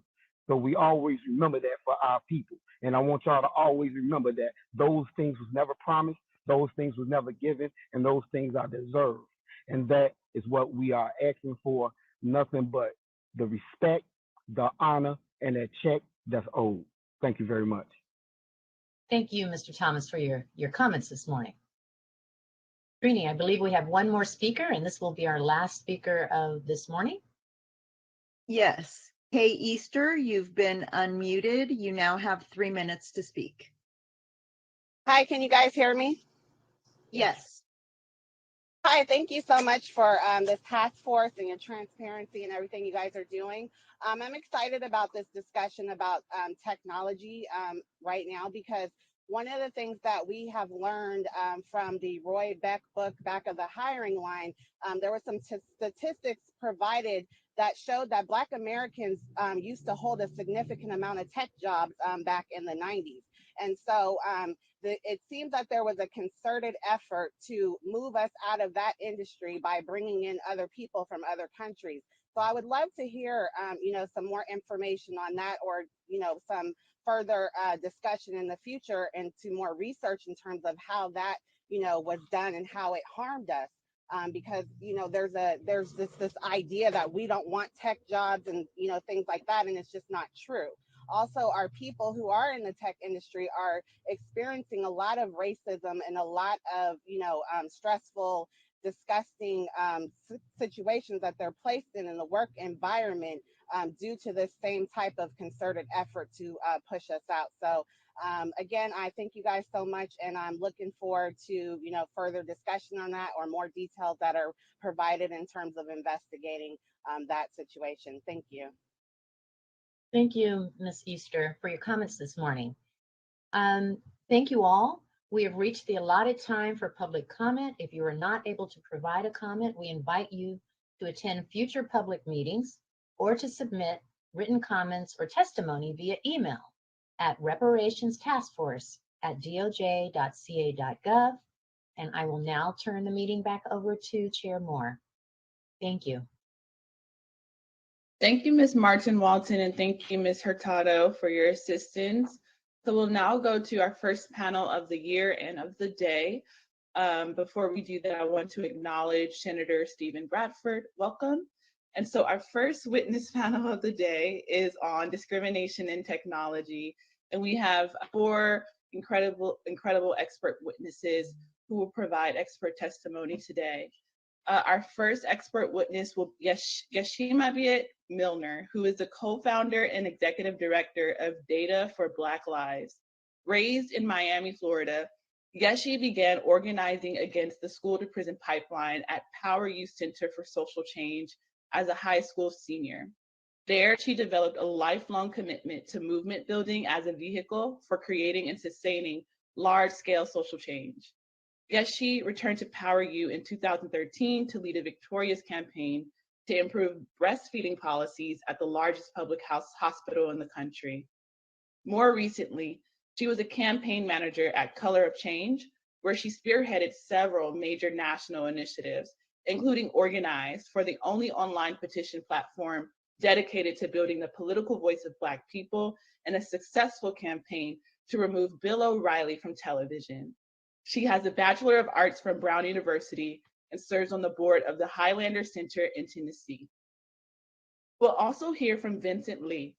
As a legal counsel with the Greenlining Institute's Economic Equity Team, Vincent leads Greenlining's work to close the digital divide, protect consumer privacy, ensure algorithms are fair, and that technology builds economic opportunity for communities of color. In this role, Vincent helps develop and implement policies to increase broadband affordability and digital inclusion, as well as bring transparency and accountability to automated decision systems. Vincent also serves on several regulatory boards, including the California Privacy Protection Agency. We'll also hear from his teammate, or colleague rather, Deborah Gorman. Deborah Gorman finds gratitude in developing long-term relationships, dynamic teams, and shared accomplishments. As a middle child of a biracial, military, first-generation immigrant family, Deborah embraces the beauty and the strength that lies in her differences. As Greenlining's president and CEO, Deborah guides the organization's growth and direction and serves as a unifying voice for our multifaceted policy work, bringing her unique intersectional perspective to bear. She partners with the staff and board to develop programs and policy strategies to advance racial and economic justice and to strengthen ties with the Greenlining Coalition. We'll also hear from Dr. Safia Noble. Safia Noble is an internet studies scholar and professor of gender studies and African American studies at the University of California, Los Angeles, where she serves as the co-founder and co-director of the UCLA Center for Critical Internet Inquiry. She holds affiliations in the School of Education and Information Studies and is a research associate at the Oxford Internet Institute at the University of Oxford, where she is a commissioner on the Oxford Commission on AI and Good Governance. In 2021, she was recognized as a MacArthur Foundation Fellow, also known as the Genius Award, for her groundbreaking work on algorithmic discrimination. Dr. Noble is a board member of the Cyber Civil Rights Initiative, serving those vulnerable to online harassment. She is the author of a best-selling book on racist and sexist algorithmic bias in commercial search engines entitled Algorithms of Oppression: How Search Engines Reinforce Racism, which has been widely reviewed in scholarly and popular publications. So without further ado, we will go to our first expert witness, which is Ms. Milner. Ms. Milner, you have 15 minutes, and then we'll go to Vincent Lee and Deborah Gorman, and then Dr. Safia Noble. Welcome, Ms. Milner. Thank you. Can everyone hear me? Yes? Okay, good. I know that Trini will be uploading my slides. So, thank you. Once again, thank you, Chairwoman Moore, and thank you to Lisa Holder, Don Tamaki, and all members of the task force to study and develop reparation proposals for African Americans. I also want to thank Alicia Turner and Trini Hurtado for their work ensuring that logistically I was set to give expert testimony today. Surely the effort to recognize and repay the debt owed to Black American descendants of slaves demonstrates justice in its truest form. As the introduction said, my name is Yeshima Beth Milner. I'm the founder and executive director of Data for Black Lives. We are a movement of over 20,000 scientists and activists working to make data a tool for social change instead of a weapon of political oppression. I started Data for Black Lives because for far too long, data has been weaponized against Black communities. Because the bullets, police dogs, and fire hoses of the past have become the predictive policing, data-driven voter suppression, and facial recognition of the present. You can go to the next slide, Trini. Thank you. My testimony is foregrounded in our call to action to abolish big data. If you want to learn more about this, you can find my talks online on YouTube or on our website. But briefly today, it is a call to action that recognizes that the big data systems that are becoming implemented and normalized are not novel or innovative or revolutionary at all, but they are a part of a long and pervasive historical legacy and technological timeline of scientific oppression, aggressive public policy, and the most influential political and economic system that has and continues to shape this country's economy, chattel slavery. I believe that what we face today, and we must name, is a data industrial complex, where zip code is destiny, debt becomes a ball and chain weaponized by complex and obscure financial systems that I'll talk about later, where data is a strategy to rob people of political power by manipulating elections, a system where the persistent, archaic, and racist notions of risk persist, narratives that are more powerful and impenetrable than any prison cell or shackles or holds that could ever be built. You can go to the next slide. In my testimony today, I'll be discussing how the notions of risk that actually originated in the slave trade through insurance agencies and other slave finance have come today to foreground the black box algorithms and other data-enabled technologies that unless we fight for sweeping policy change like reparations, we will repeat history and actually usher in some of the most violent and human and civil rights assaults of our lifetime. To bring it personally, the very first time I even heard the term at risk was in the 4th grade. Another student, coincidentally in our elementary school's computer lab, told me that she was at risk. Immediately, just hearing the word elicited a sense of fear and worry in me as a 9-year-old. I asked her what she meant. She told me that she was enrolled in an after-school program for at-risk students, for kids who are at risk of going to prison, of having unwanted pregnancy or joining a gang. Of course, she liked the after-school program, but it was as if the lack of funding at our under-resourced, predominantly Black, and immigrant school offered limited options for extracurricular activities, as well as very narrow options for what and who we could become. And this became a self-fulfilling prophecy. While I myself and others survived the school to prison pipeline, many of my peers did not, as they not only had to fight to overcome the material circumstances of their lives, but also the narratives and stereotypes that continue to criminalize them. You can go to the next slide. Thank you so much. So this is an example of one of my favorite forms of machine learning, used to power autocorrect and synonyms in most text editing software. In this, we see the connotations of risk: danger, jeopardy, hazard, gamble, probability, menace. Again, how did this term used primarily in business, originating in the slave trade, insurance, loss prevention, and in finance, become a label operationalized through policy and weaponized against young people, children, and young people like myself and my friend? With the end of the civil rights movement, the war on drugs, or the war on communities as we call it, and with the introduction of massive legislation in support of mass incarceration, came a wave of research and data to justify the targeted and coordinated effort to warehouse entire communities into prisons. You can go to the next slide, thank you. Super predator was introduced by social scientist and Bush administration advisor John DeLillo in 1995. DeLillo created a whole theory around the notion that a new generation of street criminals is upon us, the youngest, biggest, and baddest generation anyone has ever seen and known. Based on all that we have witnessed, researched, and heard from people who are close to the action, he wrote, "Here is what we believe.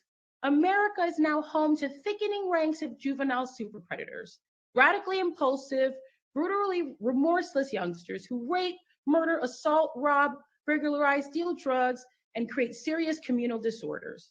You can go to the next slide, thank you. Of course, none of this was true. The data, in fact, showed that crime was decreasing across the board at this time. And John DeLillo would go on to refute his research and his racist claims and become Catholic, as you all can see in this article here. But of course, by this time, the cat was out the bag. And of course, John DeLillo was not alone. You can go to the next slide. In the 1980s, well before Super Predator, Dr. Ira Chasnoff built an entire career off of the crack baby myth, which was based on a flimsy study consisting of only 23 participants. Of course, his hypothesis was lockstep with the most racist political intentions, a fear that one day a generation of children will grow up to be crack addicted and a burden to civil society.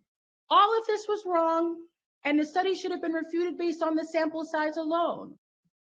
But it was not, and the myth persisted, even though, again, the reality was opposite. One of the babies from the study grew up to be a healthy, functional, and quite exceptional young woman, the first in her family to graduate from college. It was found that poverty, rather than crack addiction, which then was a proxy for Blackness, was found to be more harmful in a child's life. You can go to the next slide, thank you.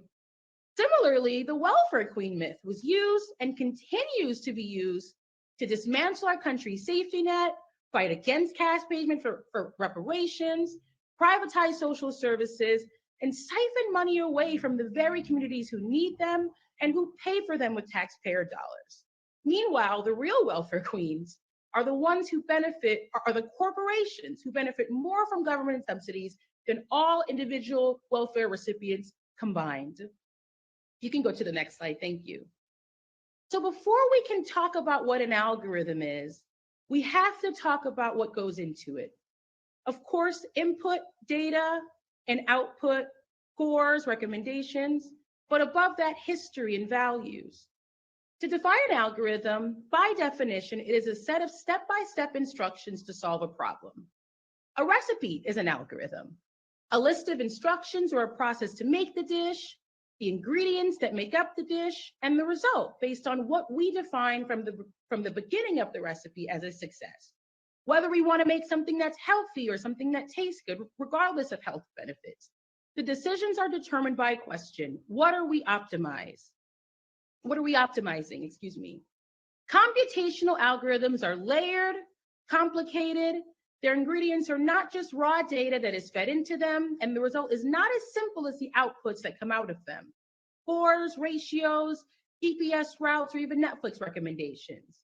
But again, as this chart demonstrates, history and values are what influence inputs and outputs, and most importantly, the very models that are trained and developed, the algorithms themselves. One example are Fico credit scores. Contrary to popular belief, Fico is not a federal agency, but the Fair and Isaac Company, a for-profit entity started by William Fair and Earl Isaac, a mathematician and engineer who 25 years ago sought to disrupt the risk and lending industry through the use of machine learning. The inputs to the Fico algorithm, as we are told, are the amount of debt we have, the percentage of missed payments, etc. And this information, our data, are provided through the collusion of data brokers. We know them as Equifax, Experian, and TransUnion, and then fed into the Fico algorithm, and out of the algorithm comes our score. And while we are told that certain behaviors and financial characteristics comprise our credit score, we aren't able to verify because Fico is a proprietary algorithm.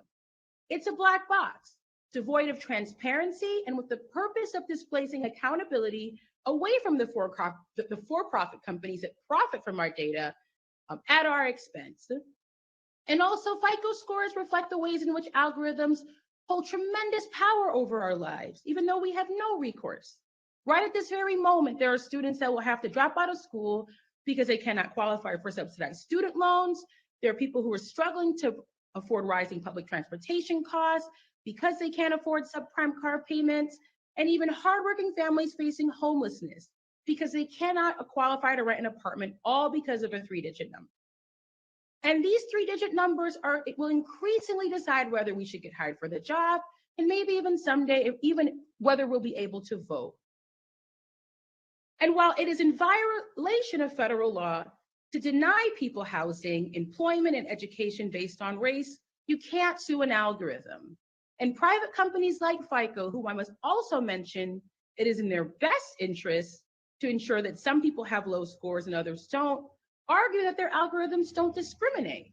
They say nowhere in that algorithm or in their input is race a variable. And there's so much research that also indicates the ways in which, even when you control in different neighborhoods, such as there was a study done in Illinois for income and for education and the amount of death, Black folks in some zip codes had much lower scores than white folks in other zip codes, even when controlling for those other factors.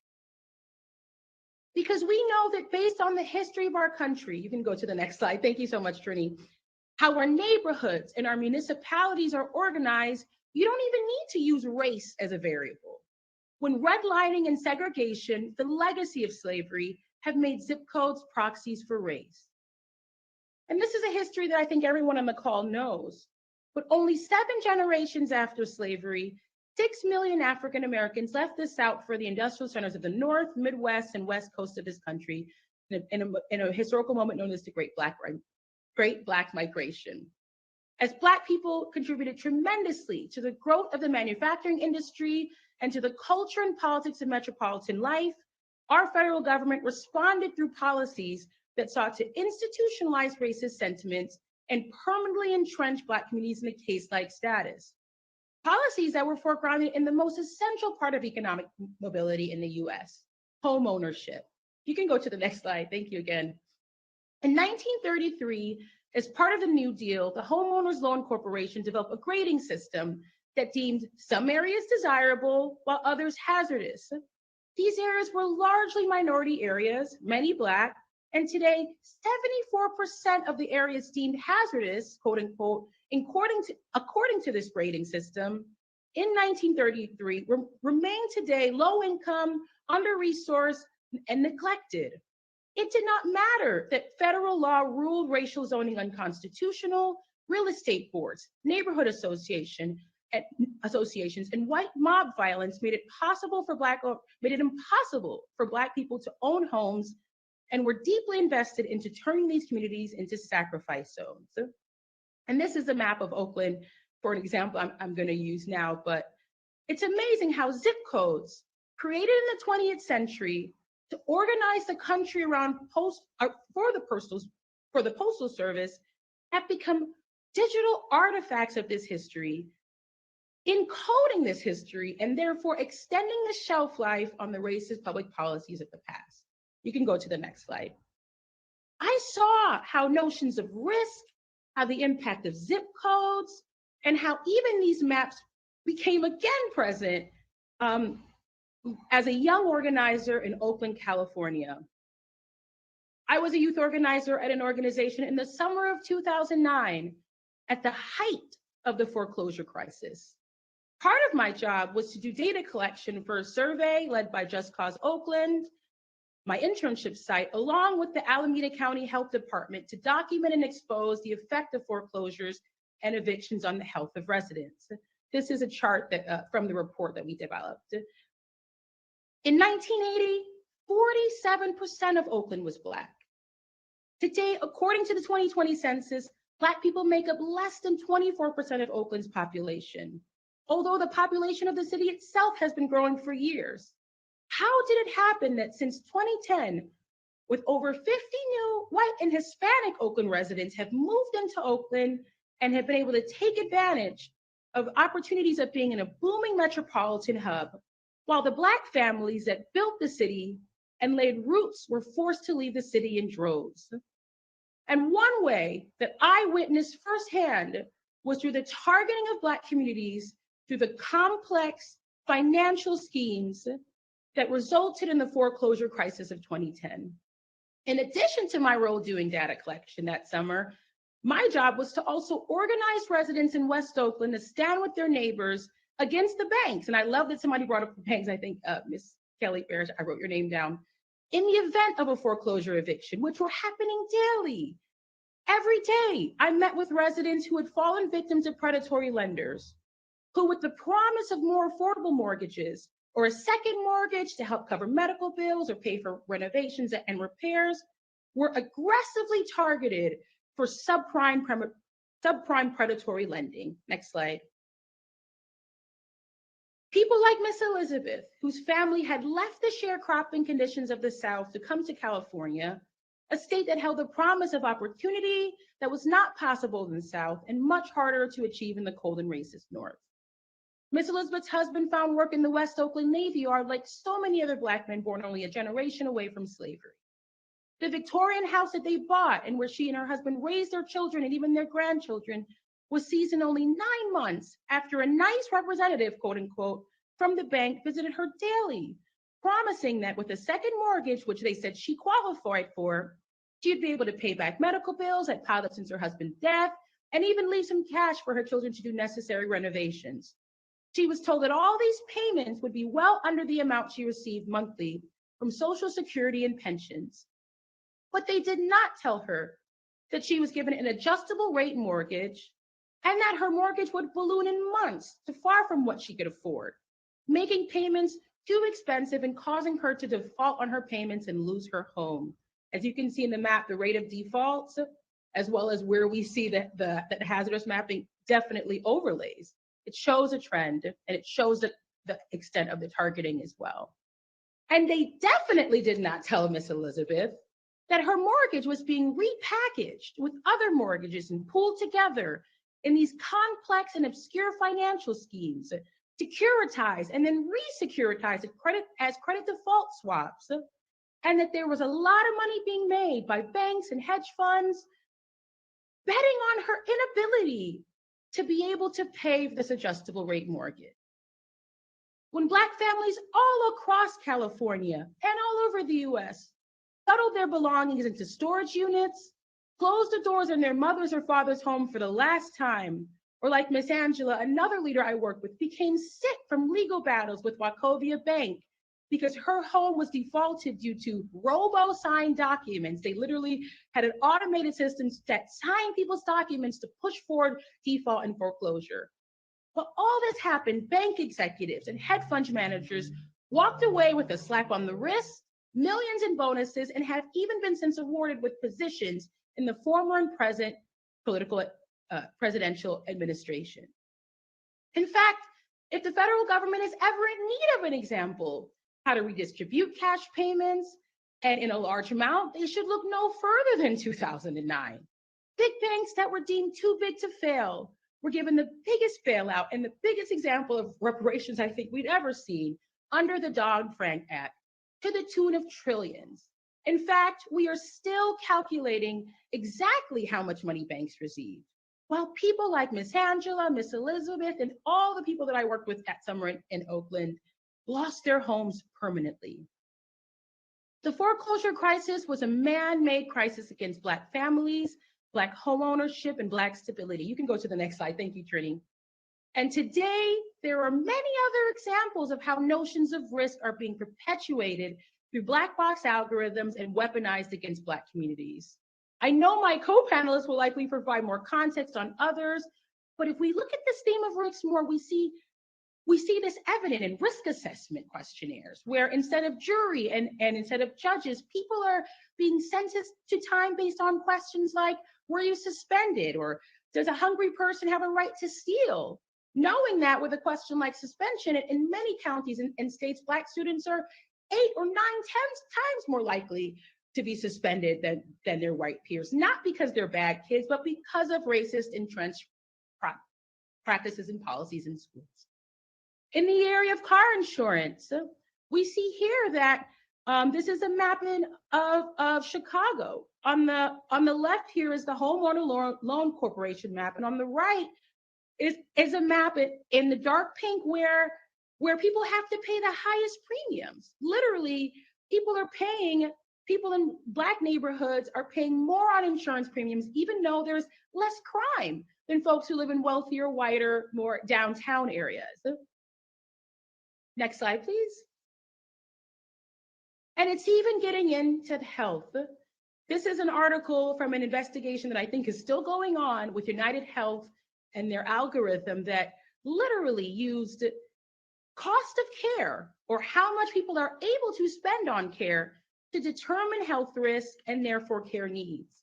Of course, this algorithm, which was used on hundreds of millions of patients, neglected and denied care to Black patients who are more at risk. Because again, we live in a country where who has the health insurance to be able to pay out more for care? Not Black folks, white folks, and other folks. And this is another example of the way in which, an interesting way, in this case, Black people were more at risk, but it was used to deny them care. You can go to the next slide, thank you. But we also, to kind of conclude and wrap up, remember, as folks in our network always say, Black Americans arrived here on balance sheets, and they themselves, us, we were collected as collateral for debt owed. And so none of these practices are surprising, but they should inspire urgency.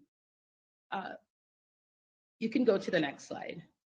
This is one example that I like to show in my presentations and research of a balance sheet used by a slave plantation in British Guyana, where actually my family were enslaved and where we're fighting for reparations there. And literally there was a line for each day and columns for many types of categories of enslaved men, women, and children. They include in the field, watchmen, house servants, carpenters, children's invalids, runaways. The daily process of dehumanization was deeply numerical. Right below these abstracts were identical reports for livestock. The Negro account and livestock account use the same methods of taking an inventory, calculating increase and decrease, purchase, sale, birth, with little difference made for man, woman, child, oxen, goat, and cattle. And of course, it's not lost on me that the name of this plantation was also called Hope and Experiment. One person mentioned that JP Morgan Chase, and it's true, JP Morgan Chase, currently the biggest bank in the US, admitted that its subsidiaries accepted enslaved people as collateral for loans. So we're talking about loans, we're talking about payment, we're talking about default. If plantation owners defaulted on loan payment, the bank took ownership of enslaved Africans. And JP Morgan was not alone. The other predecessors made up, their predecessors made up Citibank, Bank of America, Wells Fargo's, and a whole list of other financial firms. You can go to the next slide. And finally, to conclude, I want to wrap it up so I have time for other folks to speak. The story of Black Americans, slavery, and algorithmic discrimination, again, what we are fighting against is not new, but you can really literally pull a thread through all of these events in history over the last 400 to 500 years. And as the late civil rights scholar Ladi Guinier wrote, Black folks in America, when it comes to algorithmic discrimination, are like miners in a canary, miners' canaries. Miners often carry the canary into the mine alongside them. The canary's more fragile respiratory system would cause it to collapse from noxious gases long before humans were affected, thus alarming miners to danger. The canary's distress signaled that it was time to get out of the mine because the air was becoming too poisonous to breathe. As she writes, those who are racially marginalized are like the miners' canaries. Their distress is the first sign of danger that threatens us all. It is easy to think of that when we sacrifice this canary, the only harm is to other communities of color. Yet others ignore problems that converge around racial minorities at their own peril, for these problems are synonymous warning that we are all at risk. At Data for Black Lives, we fully support cash payments and sweeping policy changes in support of a reparations agenda. And we believe that this has to be done not only to repair the harm done and what has been taken and lost, but we must do it in order to secure the civil and human rights for Black Americans and literally everyone else in the age of big data. To abolish big data means to dismantle the structures that concentrate the power in the hands of a few and to put it in the hands of those who need it the most.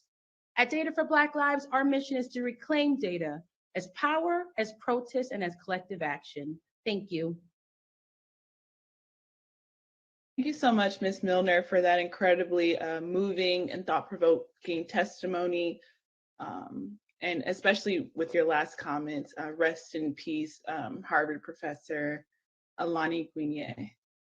Now, without further ado, we will turn to Vincent Lee and Deborah Gorman.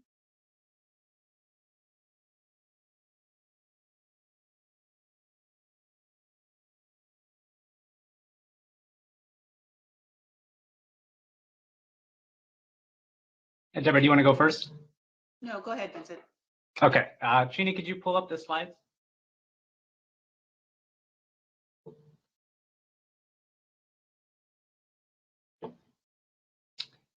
All right. Well, good afternoon. Good morning, everyone. Thank you for allowing us to speak on discrimination in technology for the Reparations Task Force. I am Vincent Lay, legal counsel for the Redlining Institute, and I am joined by Deborah Gorman, our president and CEO. Next slide. So at the Redlining Institute, we focus on creating a nation where communities of color thrive and race is not a barrier to economic opportunity. Slide. And a key goal in that work is to close the massive racial wealth gap where white families have more than 10 times the wealth of Black families, a gap that is only growing. Next slide. And much of this gap is due to the practice of redlining and the legacy of slavery. And for redlining, as we mentioned earlier, it's where government, banks, realtors, insurers all work together to draw literal red lines around communities of color, preventing Black families from building wealth for generations due to lack of access to investment, loans, home ownership, essentially the building blocks of economic opportunity, all on the basis of race. So my work today focuses on the modern forms of redlining and discrimination in technology. In particular, I focus on the digital divide and discrimination in algorithms and automated decision system. Next slide. And so the main point I want to make today is that redlining lives on in the data that determines which neighborhood which neighborhoods get good access to the internet or new services and technologies. Only the difference today is that it's not done on the basis of race and redlining maps, but on the basis of zip codes, as mentioned earlier, income levels, educational attainment, infrastructure quality, all data points heavily influenced by the legacy of redlining and racial discrimination. And this is why the reparations work is so important. I'll explain with a quick example. So in 2016, Bloomberg did some research and found that Amazon deployed its Prime same-day service in Atlanta in a way where virtually all the white residents had access to the service compared to less than half the Black residents. And this was the case in other cities where predominantly Black neighborhoods were excluded, while their surrounding areas had service. You can see that in Roxbury in Boston, on the south side of Chicago. And these decisions weren't made on the basis of race, but they were made on the basis of zip codes and wealth. Communities that had more Amazon subscribers were more profitable, got more investments and services, while poorer, Blacker, and formerly redline neighborhoods were ignored. And this may make sense from a short-sighted business perspective, but by that same logic, it makes business sense to continue to discriminate and redline Black neighborhoods, further limiting economic opportunity and creating a vicious cycle. And that's where we're at today. And this is why the reparations work is so important. It gives us a chance to change the data points that give rise to data-driven discrimination, so we can break that cycle of disinvestment, build wealth, and close the racial wealth gap. The next slide. And we can see another example of this data-driven redlining if we look at access to the internet. A USC study found that in LA, lower income and Blacker neighborhoods had the least broadband investment. When we mapped out the internet access and affordability in Oakland, we found that our maps look just the same as those redlining maps in the 1930s that you saw earlier. Similar studies across the country led to the same result. And from our previous example, we already know the root cause of this. Income inequality and the racial wealth gap means less investment. Less investment means fewer choices, higher prices, leading to lower adoption of critical tools like the internet and widening the racial wealth gap. Next slide. You can see this in the data, which shows that Black families are almost 10% less likely to have the internet than white ones, even after making significant gains during the pandemic. And this gap limits economic opportunity for Black families in many ways. Next slide.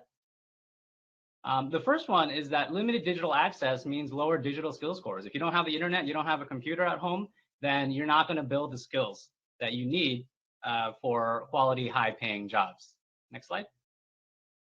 And you can see that because the future of work requires more and more digital skills, and getting a good job requires that as well. Next slide.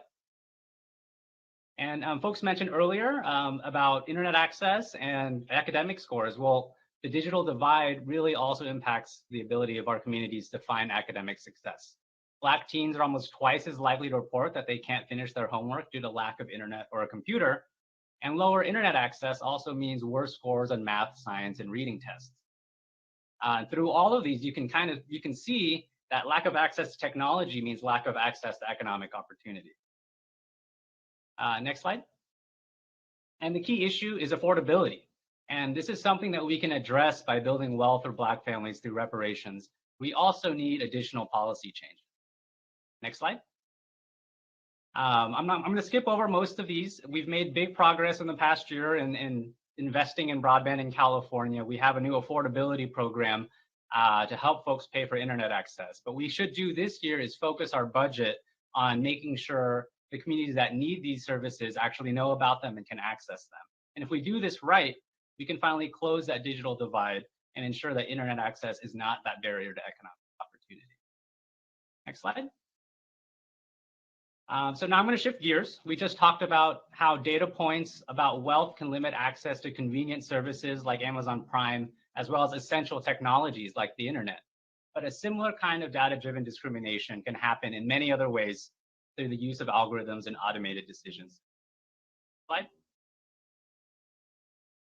So as mentioned earlier, an algorithm is just a set of rules to follow. And what we at Greenlining are concerned about are automated decision systems that look at large data sets to find statistical patterns to make decisions, right? And we're worried that without proper oversight, these systems can embed the very real history of discrimination and redlining that are reflected in the statistics and the data into their decisions, creating algorithmic bias. Next slide. And this is a key issue for greenlining because algorithmic systems can determine who succeeds and who doesn't. And in the next few slides, I'm going to go over some examples of this in different sectors and how this discrimination and bias impacts economic opportunity. Next slide. So my first example, as you heard earlier, is from the housing and credit sector. So last year, the markup was able to do a study thanks to newly released federal mortgage data. And they found out that housing algorithms that determine who can get a loan to buy a home discriminated against communities of color such that in some areas, a white loan applicant was 2.5 times more likely to get a loan than a Black applicant, even though they had similar credit characteristics and income. Next slide. What's more, these lending disparities persist even when you just look at credit scores and when you look at places with more consumer protections like California. So a couple takeaways from this study is that race is not a factor in these algorithmic decisions, and yet we have disparate impact and discrimination based on race. Another is that the regulator in charge doesn't know why these discrepancies happen. So that points to the need for a more technically capable oversight and regulatory bodies. And another is that the disclosure of this data was key to find these inequities, and that we need to make this happen more, and we need race-aware data so that we can test these systems that control access to economic opportunity for bias and discrimination. And the final takeaway from me from this study is that the housing discrimination and the redlining of the past is still quite well and alive today, and our anti-discrimination laws have not kept pace with these technologies. Next slide. And there's other ways that housing discrimination can manifest, right? We now have digital tools that make it easier than ever to target and exclude people on the basis of race. In 2017, ProPublica found out that users on Facebook can exclude people from seeing job ads or housing on the basis of race. And there was lawsuits and HUD investigations afterwards. And these powerful targeting tools can be used to further discrimination or can be used in a predatory way that impacts our most disadvantaged communities. Next slide. So even back in 2014, a Senate investigation showed that advertisers were creating customer lists that could be used to target predatory products like high interest payday loans to financially vulnerable populations. These types of tools without the appropriate protections can work against closing that racial wealth gap and keep families in poverty. And on the other hand, in the right hands, these tools can target resources and aid those that need.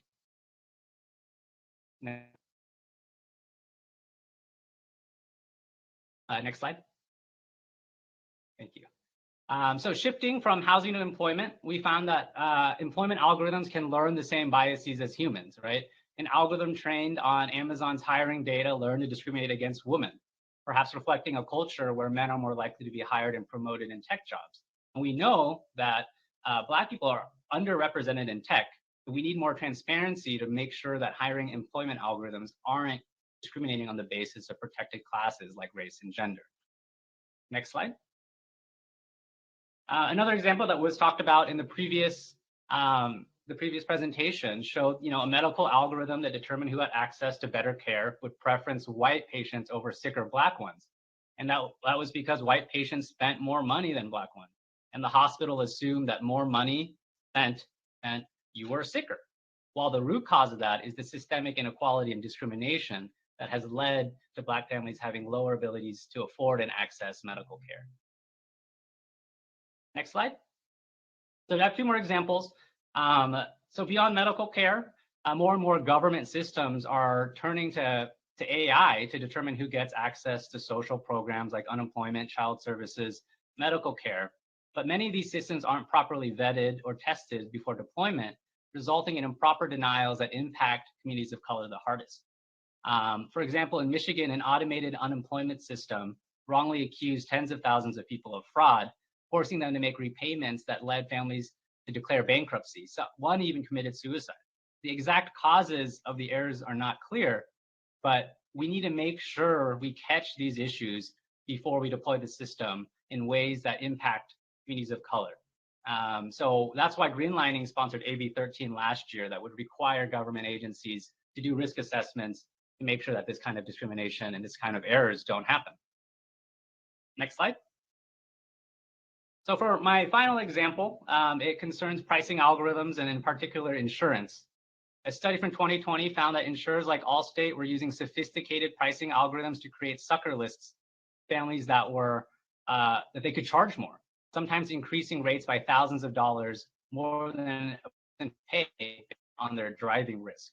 This impacts seniors and low-income families the most, and families that are already disadvantaged and reliant on social services to make ends meet. You know, that extra $100, extra $1,000 can make a really big difference, especially when you need insurance to drive. We don't have the racial breakdowns of these data, of these algorithms, and that is something that we need to make sure that when regulators are looking at pricing algorithms for key services like insurance, they aren't discriminating improperly, particularly on the basis of race. And these pricing algorithms aren't used in insurance, right? So Princeton Review was charging Asian communities more for SAT services. Uber was charging more in Chicago to travel to non-white areas.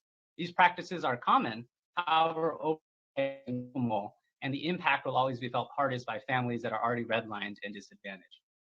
So that's why reparations is so key, so that we can fight these types of data-driven discrimination. However, that alone is not enough. Next slide.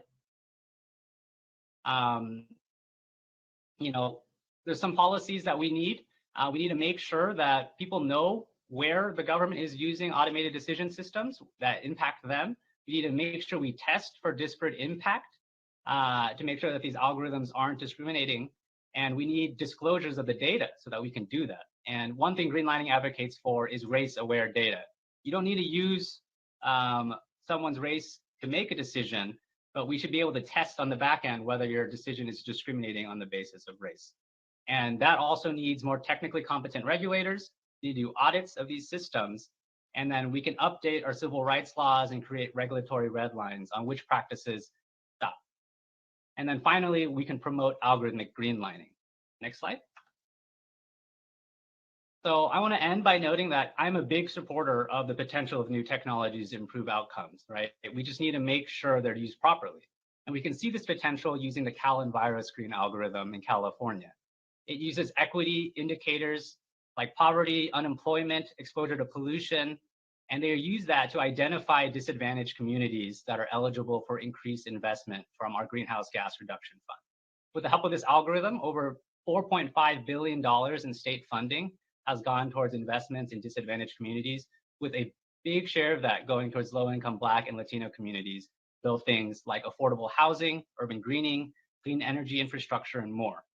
And this algorithm provides potentially a template where we can undo this past discrimination, this past redlining, and use it to drive more investments into the communities that need it most to improve economic opportunities. Thank you. And Debbie, I'll hand it off to you. Thank you, Vincent. And I don't have a slide, so we don't need to have the slide presented.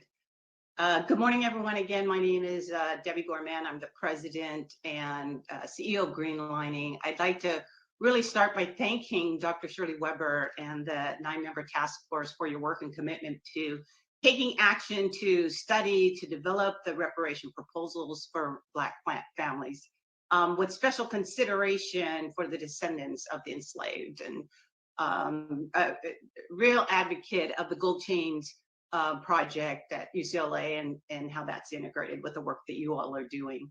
And again, Greenlining is very appreciative of the task force, that you also have a recommendation of ways to educate the California public about the task force finding. Our work at Greenlining, we also find that there is a tremendous amount of misinformation and disinformation about Black families and the Black racial wealth gap. So that part of your task is well regarded, and we hope to support you in any way we can. A little bit about Greenlining. We've been doing this work for about 3 decades now.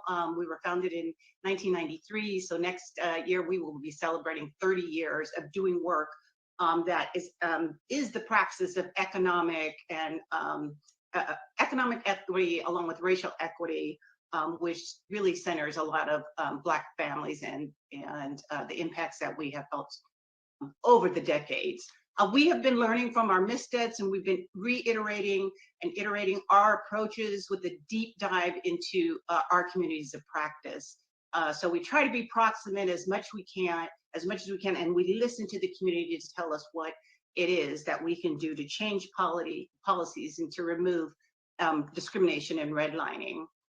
As Vincent Lay has presented, this pillar of our work on technology and tech equity actually has that thread through all of those things that represent wealth and closing the wealth gap. He started with housing, went to unemployment, talked about health, jobs, and pricing.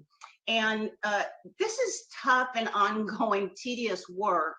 And we found that the tech equity or disequity for the Black community is represented in governance, in access to power, in allocating and redistributing resources to communities. And those are all going to be key to how, you know, this reparation and the ability to put proposals forward is successful or not. And greenlining, just to give a perspective on how we look at closing the wealth gap, we use wealth as defined by the US Federal Reserve and as measured, right, by federal agencies to be the differences between the assets and the liabilities. And so the asset side of which, you know, we usually think is home ownership, because, you know, there are really 4 real basic ways that we all sort of generate our wealth and how we spend our income, right? So you're gonna have your home mortgage or rent, you're gonna buy food, you're gonna have transportation, and you're gonna pay energy for your energy, water, utilities, all of that. And lastly, healthcare.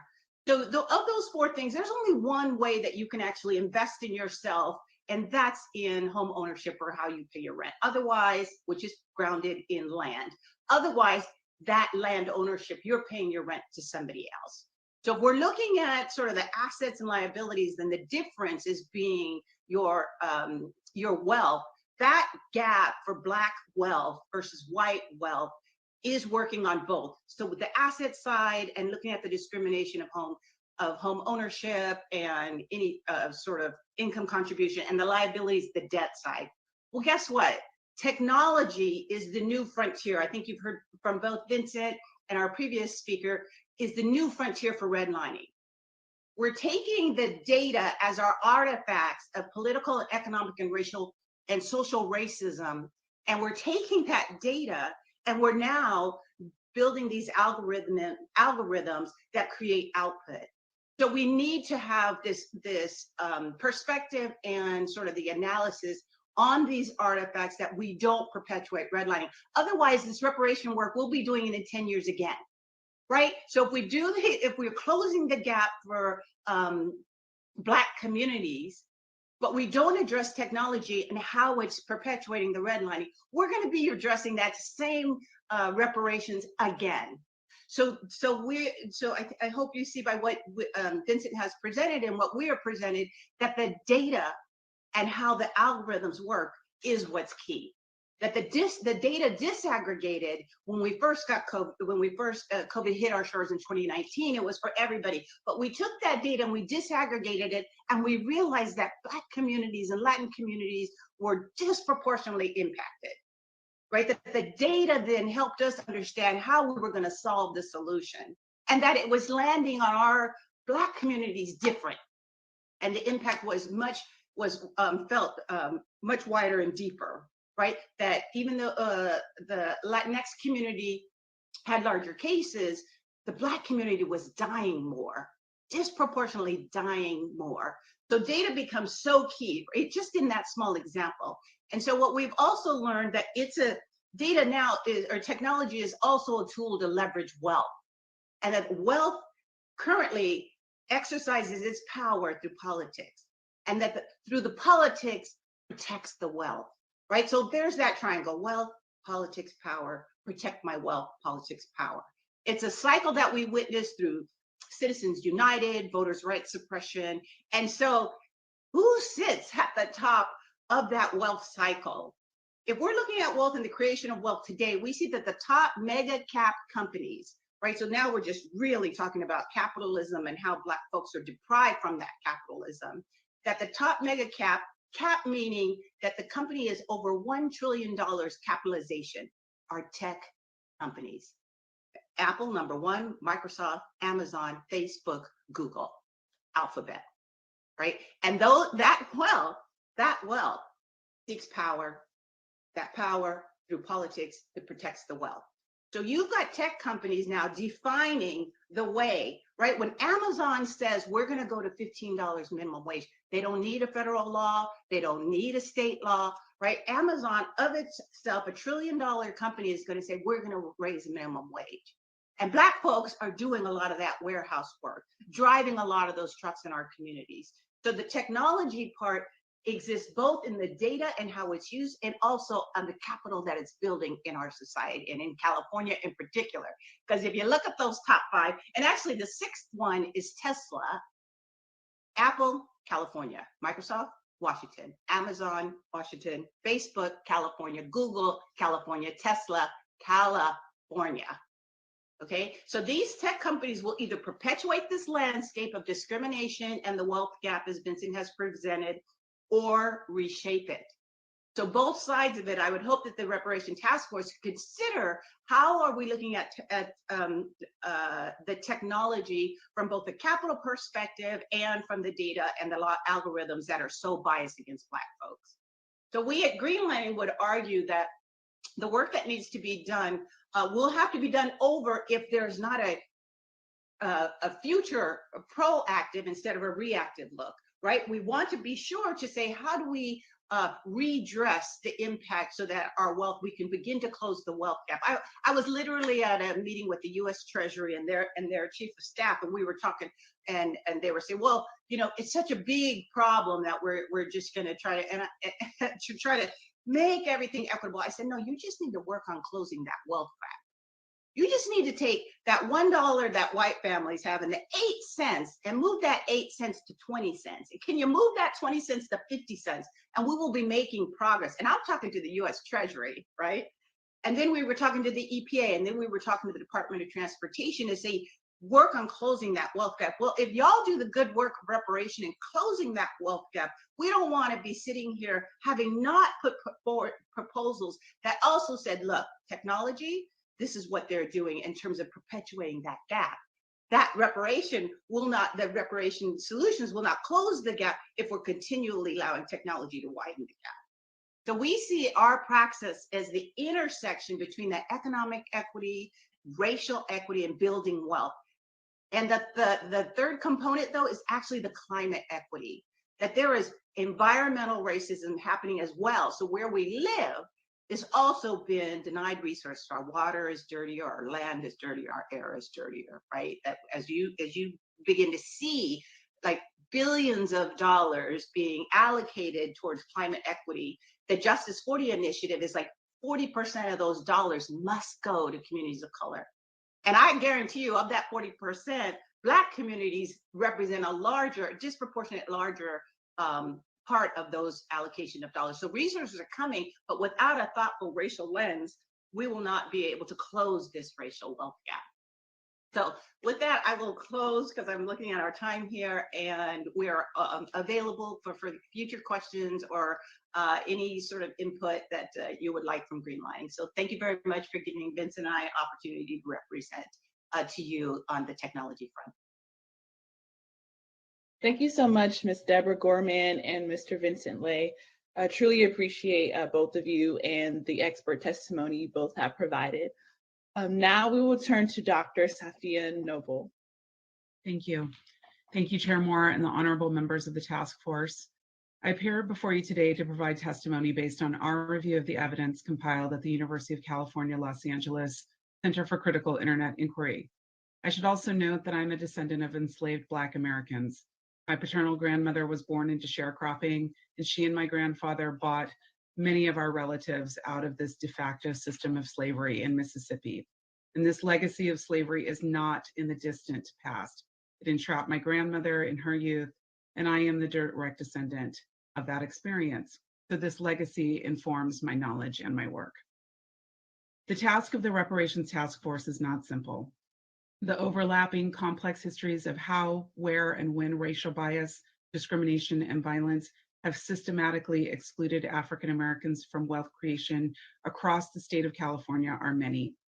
These histories are different for families living in Oakland, in Los Angeles, and in the Central Valley, and yet all are impacted by the business practices and culture of the tech industry. The tech sector has been a big part of the California economy and identity. It brings in an estimated $520 million per year to the California economy and employs roughly 2 million Californians. The explosive growth of this sector has benefited greatly from the talent and resources of our public university systems, as well as public subsidies, government contracts, and an almost entirely unregulated industry that allows companies to use Black communities as test beds for product development and design. This is but one of many dimensions of thinking through repair and restoration.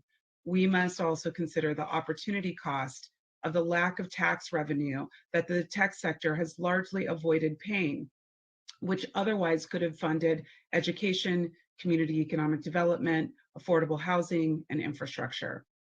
It might be a cliche to invoke Facebook's erstwhile motto, move fast and break things, as a sector-wide indictment, but it is an ideological orientation that excuses the harm caused by this level of real-world experimentation and exploitation as necessary bumps along their road to innovation.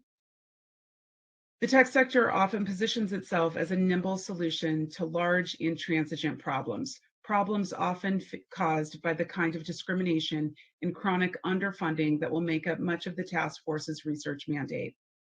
Technical solutions are not mitigations of bias or historical injustices by default, and in fact, often exacerbate these effects and make mechanisms for redress more opaque and more difficult to regulate, hidden behind claims of proprietary intellectual property.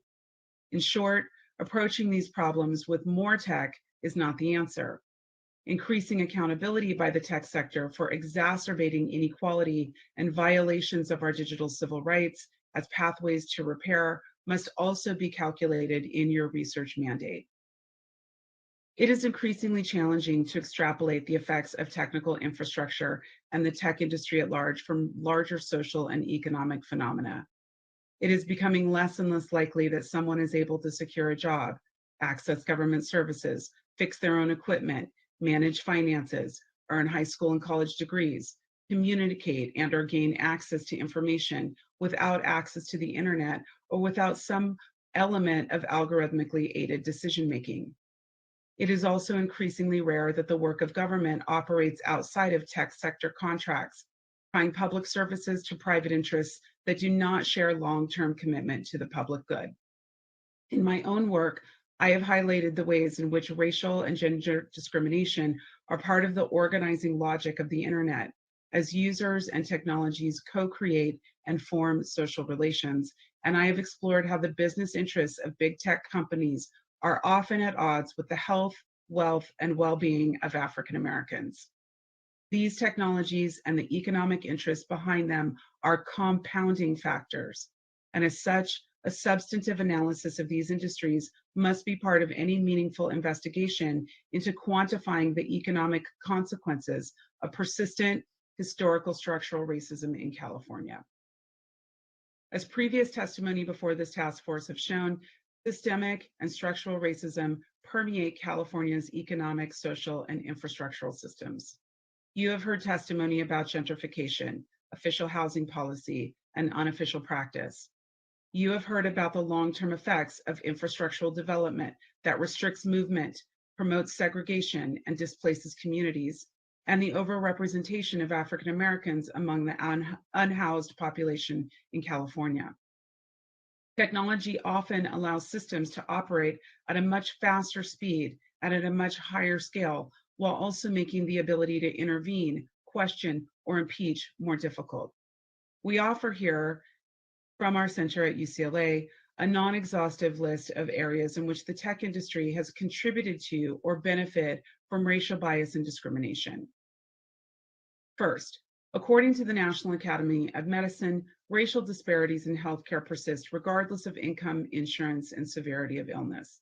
Implicit bias exists across healthcare sectors and is made manifest in the ways in which resources are allocated, the way patients are treated, and sometimes even in the design of medical devices and technologies themselves. For example, at the start of COVID-19 global pandemic, a study emerged pointing out racial bias in pulse oximetry measurement. While their use is not entirely novel, the pandemic also saw a rise in the use of automated resource allocation systems meant to ameliorate the challenges of an overburdened healthcare system. However, there has already been evidence of racial bias in one of the most used commercial healthcare systems. These systems weigh risk factors in order to determine outcomes. They make decisions about treatment and allocate resources. Racial bias and discrimination in these systems guarantees the entrenchment and furthering of racial inequities while making them less visible in the system itself. And we know Black Americans are the most overtaxed by these systems. The growth of social media has been swift and extreme, means by which to do community organizing, share and communicate with friends and family, date, build a business, and find a job. Amnesty International and Element AI launched a project in 2018 that showed African-American women as dealing with the most abusive online attacks via social media. This includes personal attacks, professional attacks, physical threats, doxing, and revenge porn leading to stress and potential financial precarity. Fundamentally, social media's business model is premised on extracting increasingly granular levels of personal data and then generating advertising sales based on gathered data. This extractive model has precipitated a series of crises that disproportionately harm African-American communities at scale, including the aforementioned harassment, voter suppression, misinformation related to COVID-19, and seemingly unfettered space for white nationalist violence to foment. Research exploring the persistent effects of experiencing racism online suggests an increased stress level that can contribute to long-term chronic illness and mental health challenges. Tech companies often position themselves as in the vanguard of sustainable technologies and business practices, but the environmental effects of e-waste, shipping and packaging, and energy consumption have never fully been calculated comprehensively with an eye towards historical accountability. E-waste is an exponentially increasing problem of waste management, requiring new protocols and recycling programs to address the risks of introducing a wide range of toxic materials into communities. Lead, mercury, cadmium, and other metallic substances are routinely found in cell phones, computers, and electronic components that are endangering ecosystems and communities. While California has pioneered laws regarding e-waste recycling and management, there is a lack of longitudinal data to illuminate this phenomenon and a lack of accountability aimed at manufacturers and producers rather than consumers. Historically, African-American communities have borne the disproportionate brunt of the deleterious effects of proximity to waste and waste management.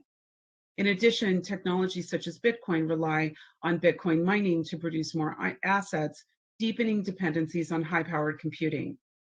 Bitcoin mining is designed to be resource intensive so as to keep the pace of production steady. Its market controls depend on massive energy consumption. With the meteoric increase in interest in blockchain technologies that provide the foundation for cryptocurrencies as well as the NFT market, we can expect this practice and its environmental impact to follow suit. Across the tech sector, there has been widespread and well-documented underrepresentation of African-American workers. The technology sector's estimated worth is in the trillions, with tech sector jobs garnering salaries 30 to 40% above California state median incomes and 4 times median incomes for African-American households in California.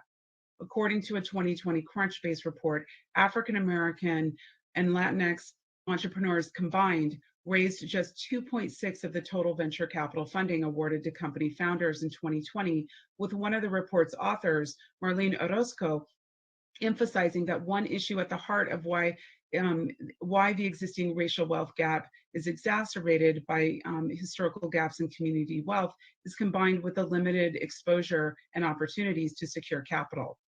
The tech sector is fast growing and has a high incidence of well-paying jobs, but the disparities in funding and hiring contribute to the persistence of the racial wealth gap. African-American employees are often then subject to racism within their workplace, and in some instances pushed out for doing the very work they were hired to do. Reading firsthand accounts create an eerie echo with research that features early African-American tech workers. Recurring themes of not belonging and feeling alien recur. Additionally, increased use of AI-assisted hiring programs should give us pause, as instances of racial bias are common in resume filtering and in the technologies that rely on facial recognition. The impact of the tech sector on housing affordability is significant.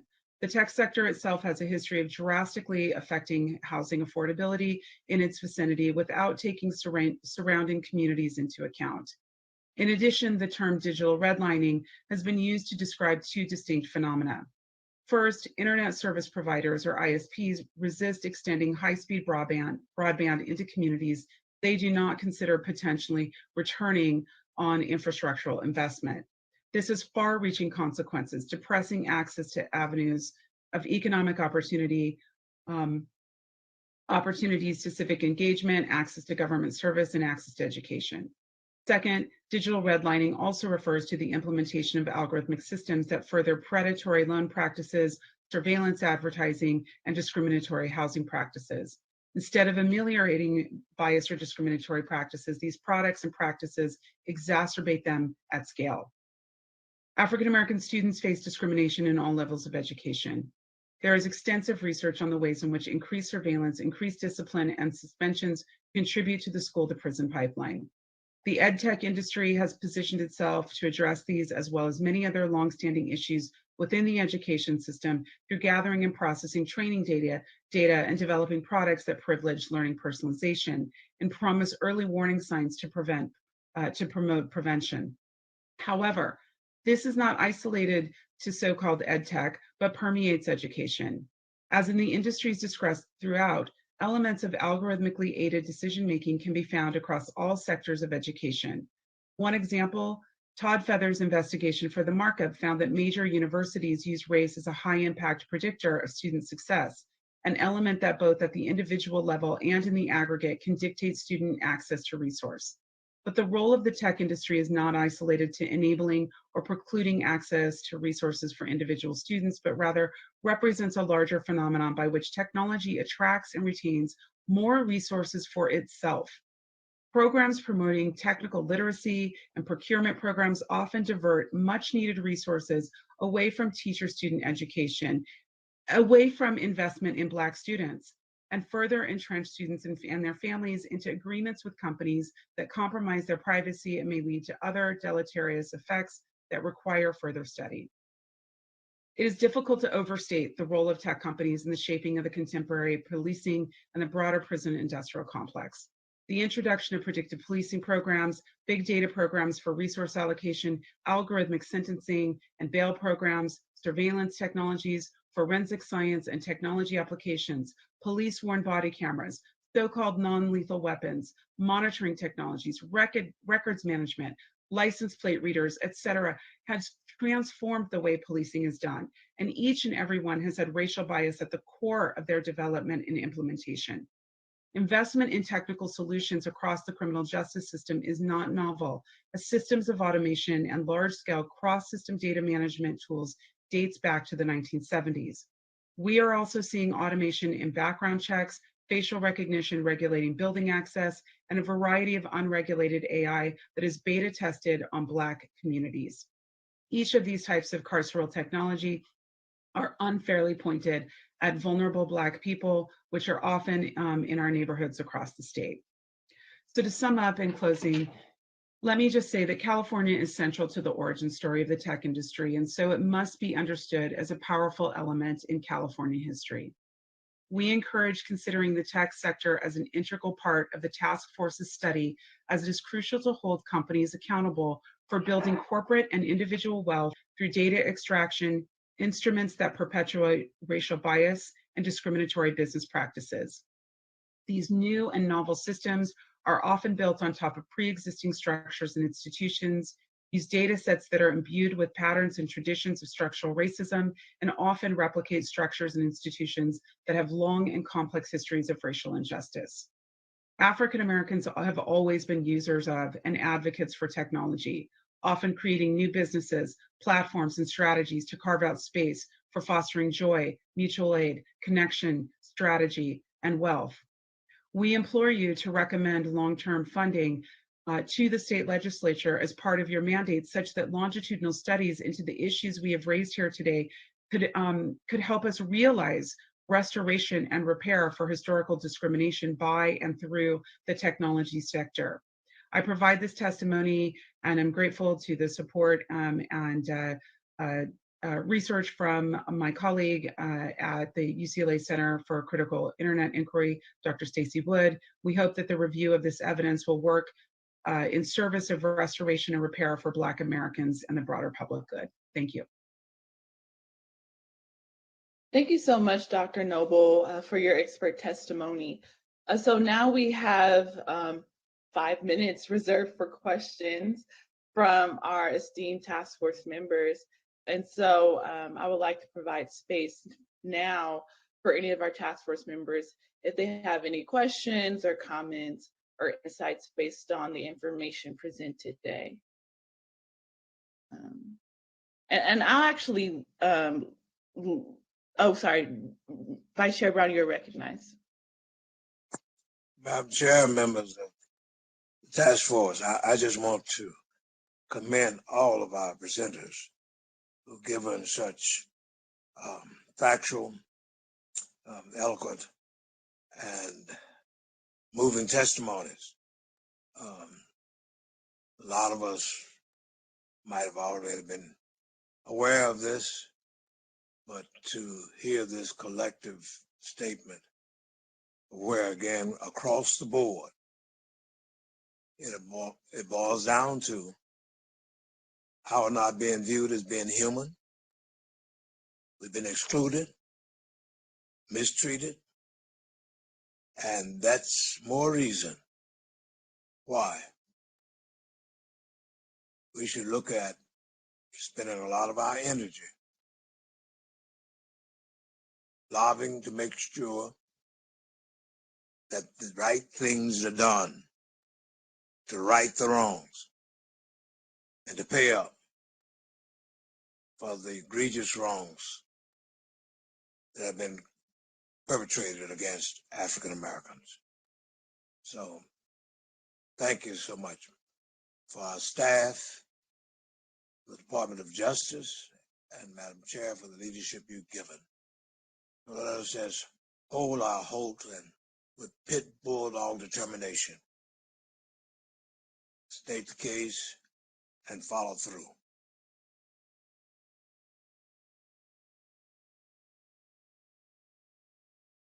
Thank you so much for that, Vice Chair Brown.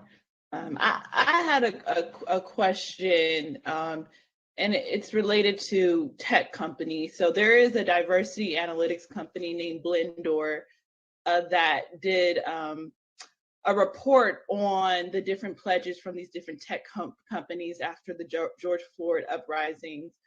And Blendor counted 535 pledges from different tech companies worth $4.56 billion. And those pledges were made by these tech companies between January 1st and December 31st, 2020. But the report revealed that these tech companies that made these Black Lives Matter pledges or statements have also 20% fewer Black employees on average than companies that did not make similar pledges and statements. And the report also concluded that there's little evidence of tangible progress overall, despite this $4.56 billion worth of pledges made by these different companies. And so I guess my question is to the experts on the panel, who may or may not have stayed up to date with some of these pledges with these tech companies. What are your opinions on these pledges, on the progress of these tech companies in acknowledging anti-Black discrimination? If y'all have any thoughts or insight on that, I would love to hear that.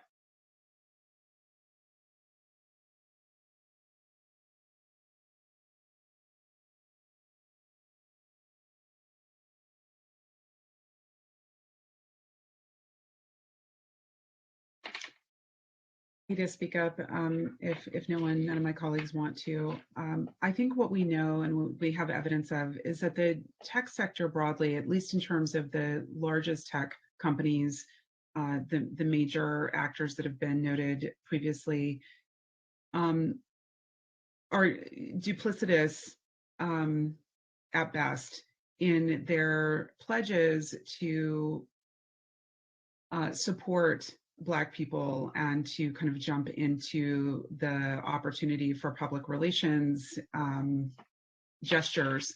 But in reality, when we look at across the board at their employment numbers of Black Americans, Black Californians, when we look at their corporate tax evasion, and of course, the tremendous impact that this has on communities. When California companies do not pay taxes, it creates a disproportionate burden for educational services, healthcare services, all of the things that we need for the state to thrive. That burden is felt most acutely among poor people and Black people. So I think we have to kind of look systemically at the relationship between the pledges and then the corporate practice and corporate behaviors. And where I would point the task force to would be the level of taxation on these companies. Do they pay their fair share? Their use of the public infrastructure, the roads, the airports, the schools, their hiring from schools in California, from universities in California, and of course their impacts on negative impacts on affordable housing, and of course what this does to the under Prop 13 to the funding of public education. I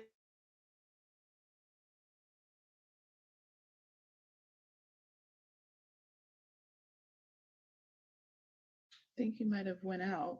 I think Dr. Noble went out. So we'll go to. Cannot compare. Thank you. So I see Deborah Gorman and then Vincent Lay. Yeah, real quick, I would also, reinforce what Dr. Noble just said, but there can't be accountability without some transparency. So I would just offer that the CRA, which is a federal regulatory, the Community Reinvestment Act, helps us hold banks accountable because there's a transparency that they have to report the amount of investment that they're doing in communities. So at Greenlining, we're allowed to call a bank in and point to the data, and because we have a regulation on file that allows us that leverage, and that regulation is supported by the Federal Reserve, the OCC, and the FDIC. Right, so there's some teeth in order to have the accountability because we can collect the data and we can disaggregate it. So that's what we need that for companies, right? We just need to be able to say, and this is the heavy lift, it's permissible to collect the data and then analyze it and hold you accountable to these goals and these sort of, hashtag beyond the statement. I would say that, this whole conversation around data, it continues so that the data goes both ways, help us analyze to create good policies and remove disparate impact and disparate impact and outcomes, but also to hold folks accountable in those companies. So then I can say, you said 4.5 billion, we looked at the number, it was 20 million. But without the data and without a way of having that transparency and that accountability, I'm not sure we can get there. Vincent? Yeah, I just wanted to add that, in California, we have the supplier diversity report card. Utilities are required to report their procurement with minority-owned businesses, as stated in the legislation. And really, no one looks at it except for Greenlining, and we actually we grade them on the performance. And I think that kind of grading, that kind of oversight, where people actually held to their promises, so that blend door report is the type of stuff that we need to be doing to make sure folks are living up to their commitments. And I just want to flag that, when we talk about algorithmic regulation, we're already getting a lot of companies coming in and say, oh, don't regulate us. We have our policy and we state in our policy that we have these ethical considerations. So as long as we follow our policy, then you shouldn't go in and regulate us any more than that. And that's the talking points right now for algorithmic regulation. So taking the example from these diversity and inclusion statements and pledges and hearing what they're trying to do for algorithmic regulation and oversight, I want to be really aware that these pledges aren't going to mean anything and these policies are just cop-outs. So I do think we need some accountability from oversight bodies. Thank you so much for that, Dr. Noble, Deborah Gorman, and Vincent Lay. Are there any, we are over time, so I want to reserve the space for any last comments or questions from our esteemed task force members. Senator Bradford, you're recognized.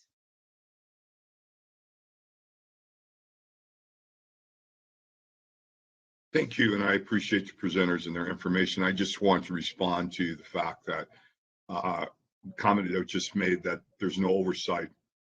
The legislature requires an annual update on what he referred to greenlining GO General Order 156, which was started 35 years ago by the late Gwen Moore. And since I've come to the legislature, we've expanded upon that to not only deal with the utility space, but the insurance space, the cannabis space, and as well as have annual updates as to the level of participation. And sadly, those numbers have increased as far as spend, but what we found out instead of with truly minority-owned companies, those which was once white male controlled are now controlled by their wives or their daughters now, and that's how that spend has increased. But yes, the legislature, we monitor that. It's important that we continue to monitor that, and we've tried to expand upon, again, General Order 156 to make sure that they live up to the commitment that they've made. So, and I would just comment again, great information and just personal story. My first job out of college was with IBM. I was a marketing rep selling technology in the 80s. And I was given the most shitty, I'm just going to say that, territory to try to sell technology, where my white counterparts were given Beverly Hills, Century City, things of that nature. And I was given commerce, downtown, industrial areas where they weren't interested in technology 35 years ago. So that discrimination went on then, and it's still going on now in the marketing space as well. So thank you.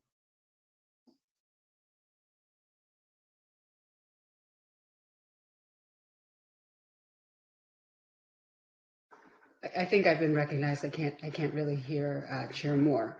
But yeah, your message landed very loud and clear about the importance of transparency and the importance of, having transparent data so we can use that data to monitor how these technologies are being used to replicate inequality. That landed very strongly on me. The other question I want to ask, though, is about the importance of representation, of having diversity and representation in the technology field, right? In the STEM world. And the fact is that in the top 10 companies, the top 10 tech companies, there are almost no Black women employed, zero. And having representation is its own form of oversight, right? So as far as the programs that we are considering in terms of reparations, what role should improving representation in tech play in our thought process?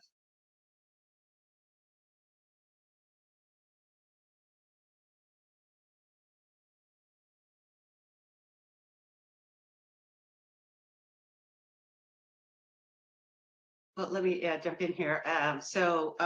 When we are using, especially like GO56 or the CRA to hold, let me just use banks accountable, we actually ask for their diversity of their board, diversity of their leadership, the diversity of their supplier, the diversity of their philanthropy, right? Because they all have a foundation that they try to do work through instead of doing it on the corporate side.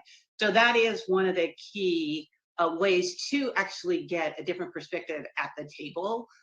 So it's included when we speak so broadly, the diversity that we're looking for, it starts at and sort of works its way through the organization. And then we also look at, the products and services. What's that diversity look like? I think we've been talking a lot about the products and services that are manifested through these companies, but we also are talking about the organizational structures and then the policies and practices that they have.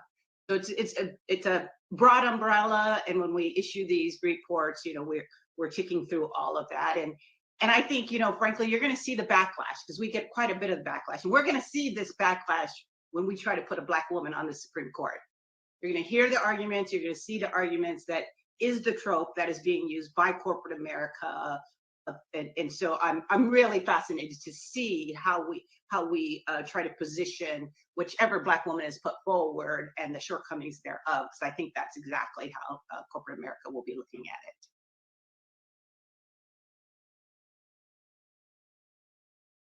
I can add, thank you for that question. Oh, are you going to go ahead, Chair Moore? Okay, I'll add very quickly. I know we're over time. I think for us at Data for Black Lives, we obviously think about pipelines into tech jobs and what does that look like for young Black people. But I think so much of it does start with math education. And one group that we work closely with is the Journey for Justice Alliance. It's an alliance of over 40 organizations across the country. A lot of these people a lot of the leaders of this movement find their lineage in descendants of slaves, and they did an amazing report that showed the different course offerings based on schools, based on districts, based on neighborhood, and it was startling to see where they're offering advanced math courses and where they're not. And then I think from there, making sure that there are pathways and opportunity, not just expensive boot camps, but actual opportunities for folks to actually get the skills to be able to join these jobs. And then, of course, pushing back on big tech companies to hire, not in a tokenizing way, but also to hire at the C-suite level. And part of our fight at Data for Black Lives is to ensure that's done, and it's not just lip service, because it has been a lot of lip service. People can give donations, but it's hard to give up power and decision-making power in particular. Member Montgomery Stepp, you had a question? You're recognized. Thank you, Chair Moore. I'll try to be as quick as possible because Ms. Gorman brought up the Community Reinvestment Act. And at the local level, I serve on a reinvestment task force that is directly tied to that act. And what we find is that we have to do the reports, and we receive the reports. And there's sort of this period of time where after we receive the reports, there's this finger wagging, like you guys aren't doing enough. And so then it becomes, let's, the banks get together and say, let's do more, sort of in the form of charity or different programs, but it doesn't turn out to be real accountability or systemic change. And so I guess my question is, I think the model is something we can build a foundation of, but how do we build accountability into that model where we can measure it as opposed to, making these big tech companies, banks feel bad, and then using the pressure tactics to get them to do more, and there's no real systemic change.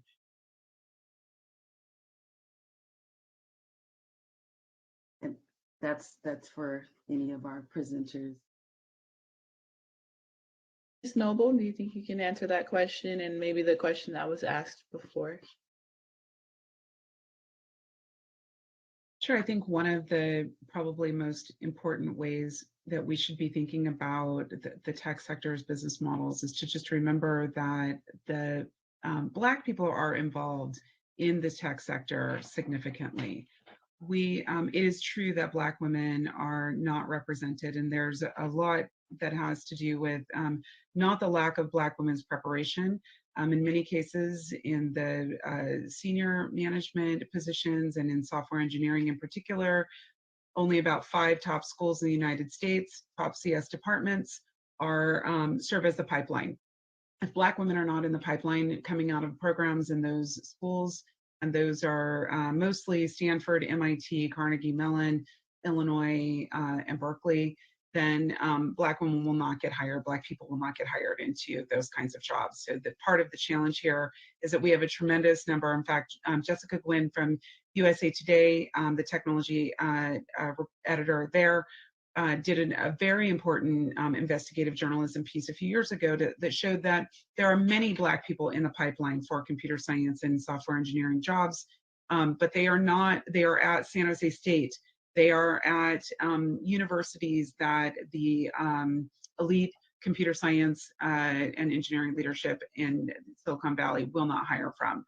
So we want to ask ourselves about this kind of relationship, the structural relationship between particular universities outside the state of California and inside the state of California, the tenuous relationship, of course, between preparing a workforce of Black people in California, which typically would happen in the University of California and the CSU systems, but those systems are profoundly defunded, quite frankly, by the lack of tax revenue that does not come in from the tech sector.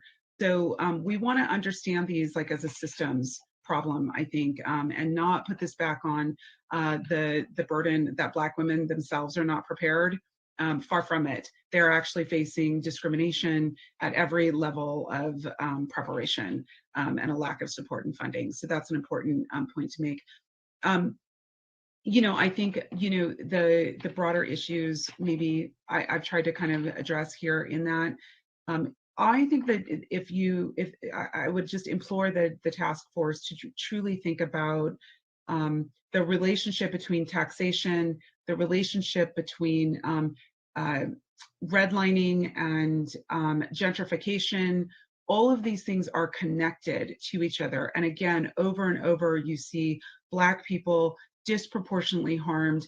We want to remember that these issues that we've raised about data and algorithms include things like the gamification of financial markets that led, of course, to the 2008 recession, which was the largest wipeout of Black wealth in the history of the United States. So this is what I think, you know, our colleagues at the Greenlining Institute and other organizations are really helping us understand how to quantify those losses. We're talking about all of the gains for Black Americans, the gains from Reconstruction and the gains of the Civil Rights Movement effectively wiped out in the 2008 recession. That is a significant issue. And of course, you can look here in Los Angeles, where I am, at communities like Baldwin Hills and East LA, parts of East LA, South Central LA, and you can see the massive gentrification, the loss of Black home ownership that is really predicated upon things like the type of taxation policies and public policies that we have in place that are really exacerbating and compounding these issues. Thank you so much, Dr. Noble, Vincent Lay, Deborah Gorman, and Yeshi Milner. We greatly appreciate all the insight and expert testimony provided, and we are looking forward to staying connected with you all as our work progresses and develops. So thank you again. So now, committee. Thank you. So we will now turn to our next agenda item, potential action item, expert consultants for the second report. And we will be hearing from the Department of Justice Research Center. So without further ado, the Department of Justice may present.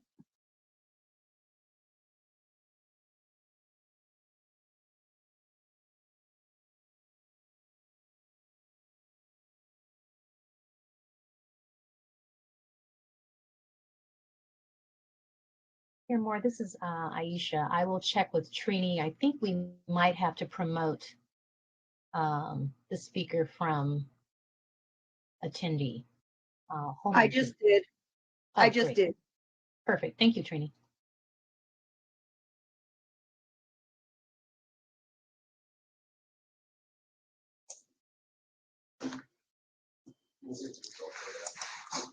Hello.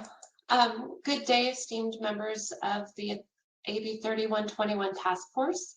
I'm Dr. Tiffany Jantz-Dizamo, and I serve as a research supervisor at the California Department of Justice Research Center. I'm here to provide a brief update regarding the expert economic consultants for your second report.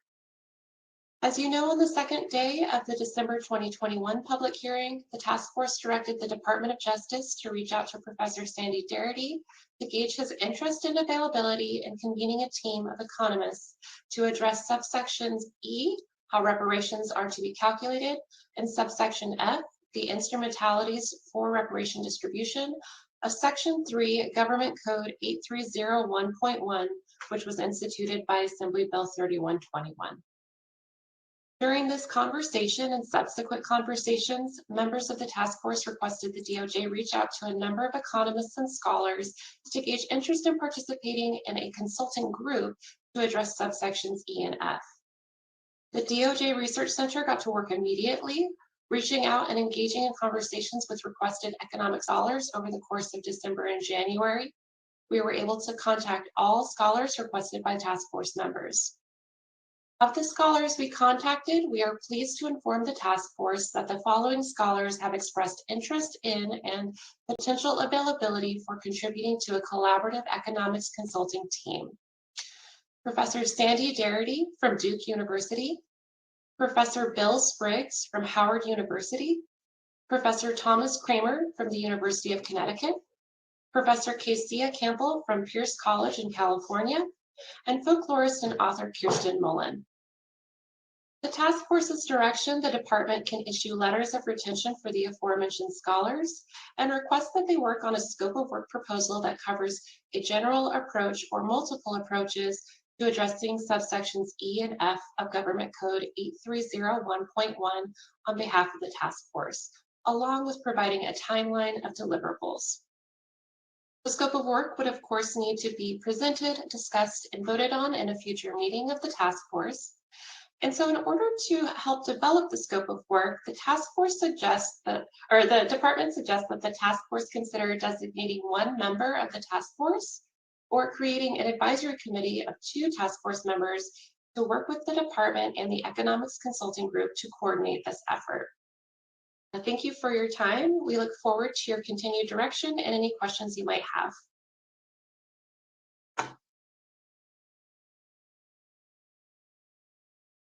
Thank you very much for that comprehensive update.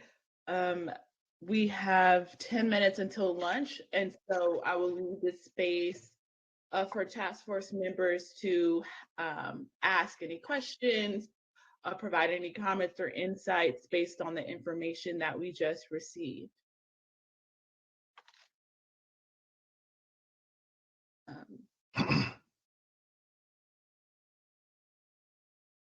We can also have a conversation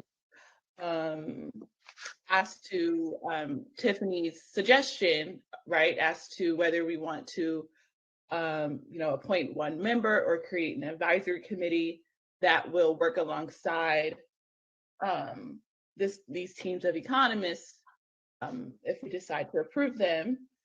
And so I guess as direction, I'm sure there's going to be a motion on the floor to approve these teams of economists, and then a second motion to choose 1 or 2 members to serve as a spokesperson or coordinator.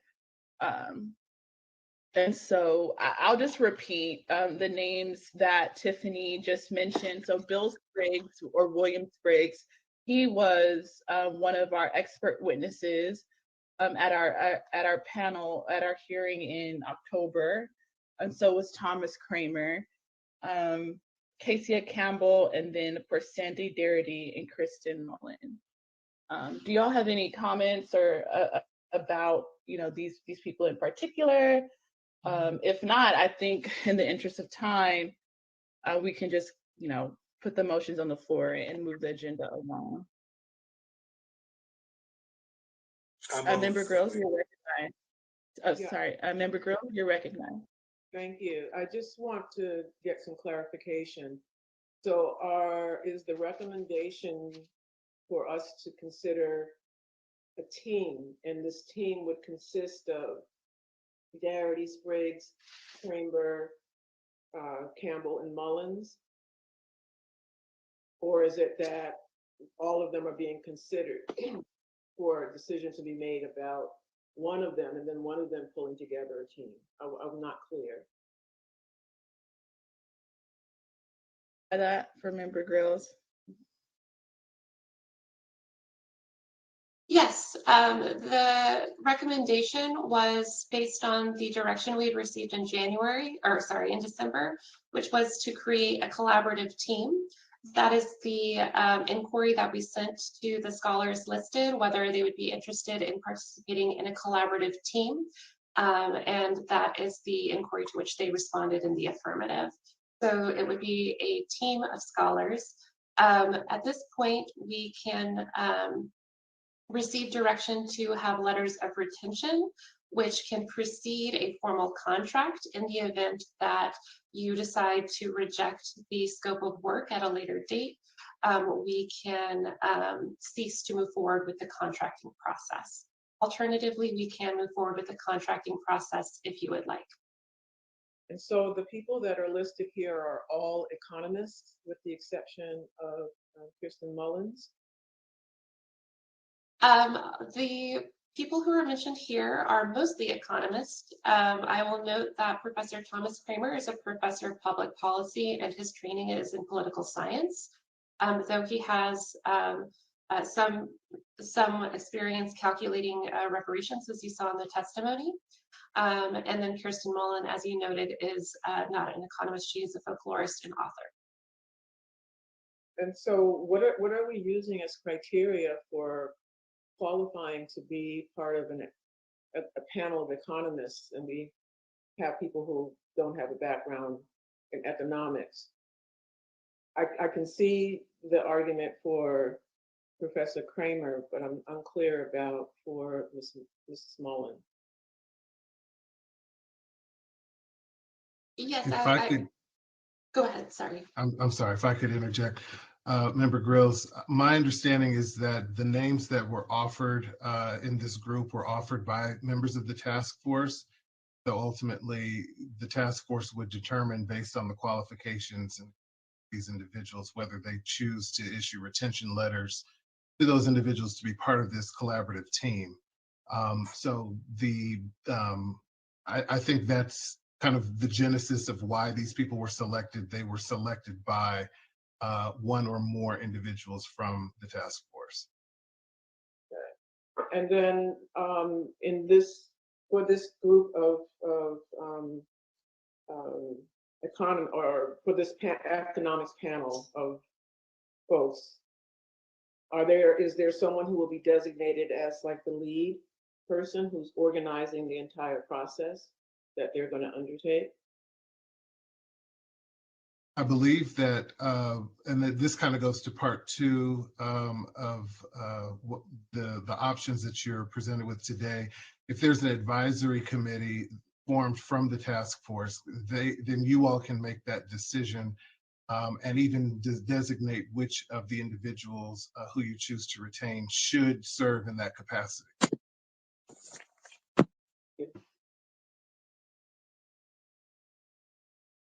I know that the DOJ vetted the list of economists that we provided to evaluate their interests and to figure out who wants to be a part of this panel. Are there any of the potential candidates that we're still waiting to hear from, that their response is outstanding? Yes, there were two candidates who we reached out to who have not responded yet, despite a couple of attempts to reach out to them. One is Professor Logan and Professor Trayvon Logan. I will note that he had responded to a previous inquiry in an earlier round of searches and noted that he did not have the availability to participate, but he has not responded to the most recent inquiry. The other person is Professor Damon Jones. He has an automated email response noting that he is conducting some work, I believe, on behalf of the federal government so he may be slow to respond. So he has yet to respond as well and may not be available. Madam Chair. Vice Chair Brown, you're recognized. What is our specific need at this juncture? Are we trying to find an economist or economists give us input regarding the economics of reparations? I think we should make the decision on the basis of what we need.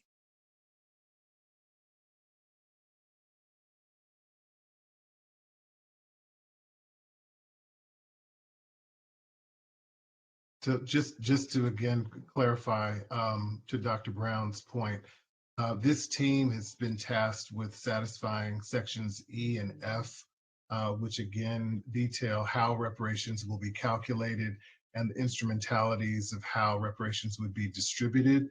So those are the two questions that this team will be tasked to answer. To your point, that could include, economists obviously would be required to be part of that group, but to the extent that there are other voices that would be able to weigh in on how not just the calculation, but the distribution part of it as well. That may factor in to the ability to present this second report. But again, that is the collective decision of this body to make that determination. Madam Chair. Yes, you're recognized, Vice Chair Brown. We have two tasks.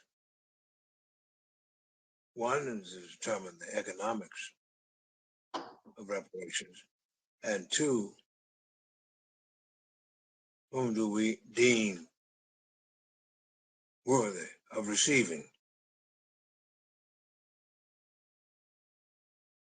Now, if they're going to speak to those issues, that's where we need to be scratched, where we're itching. And that question has not been determined. Right, exactly. So as Damon alluded to in the AB 3121 legislative bill text, it provides that the task force has to ascertain, in consideration of our findings, any form of compensation to African Americans, with the special consideration for African Americans who are descendants of persons enslaved in the United States is calculated.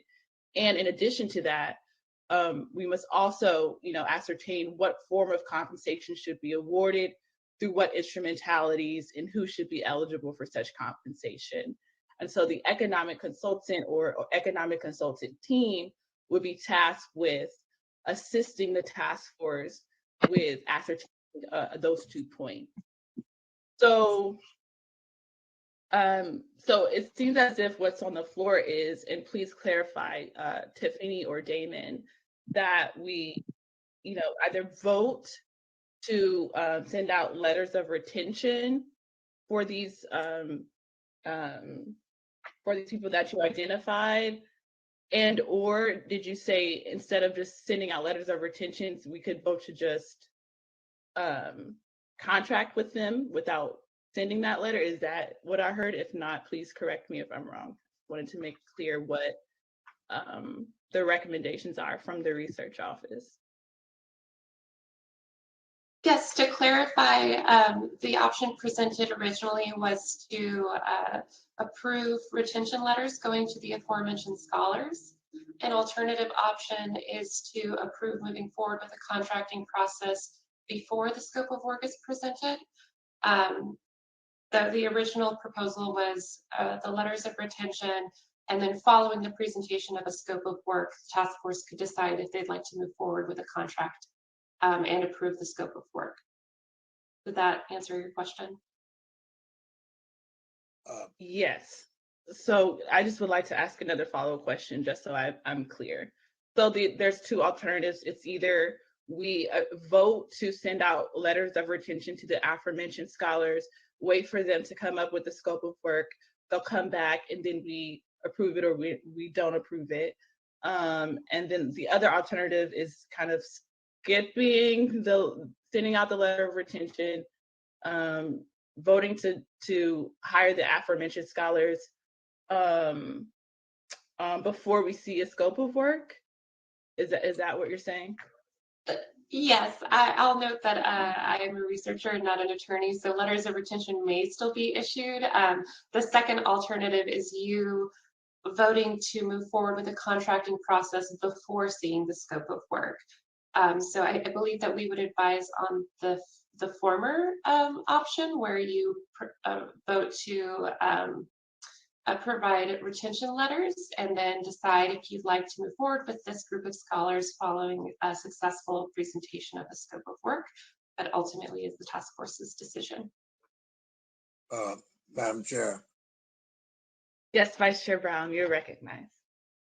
Thank you. Should we not look at first, as good stewards of our time and this enterprise, that we would come up with what we feel should be the scope first, and let them know we're hiring them, what we're looking for. If I may, Chair Moore, to Dr. Brown's point, if the task force authorizes the issuance of the retention letters, the advisory committee that we are suggesting would be helpful, comprised of members of the task force, would work with these experts in developing the scope of work. My understanding is that they already have questions concerning the scope of work, and that the answers to those questions can only come from you all. And so it would be a collaborative process that the task force would work directly with the experts on defining the scope of work that satisfies the two subsections that we referenced earlier about the calculation and the distribution of reparations. Yeah. Member Holder, you're recognized. Yeah, this is such a foundational, critical issue. Number one, I don't think that we should have a advisory council or a single person from the task force figuring out what the scope of work is. Because this goes to all of the most critical issues that we need to decide as a body representing different points of view. So I don't accept that recommendation. The other thing, I have a great deal of discomfort with the limited number of experts who we have options for to be on this panel. I do think in terms of calculating, which is going to be the critical work of this panel, it needs to be economists. It needs to be a group of economists with expertise in doing this sort of quantifying and calculating operation. And I also have discomfort with the fact that some of the folks who have been selected as potential people for this panel are coming to that body with sort of a prejudgment about how reparations should be distributed and to whom it should be distributed. And I'm just being very transparent about my discomfort about that, because I think in terms of who is eligible for reparations, that is for the task force to decide. And I am not comfortable with having economists or experts who already have a strong opinion or strong prejudgment about that.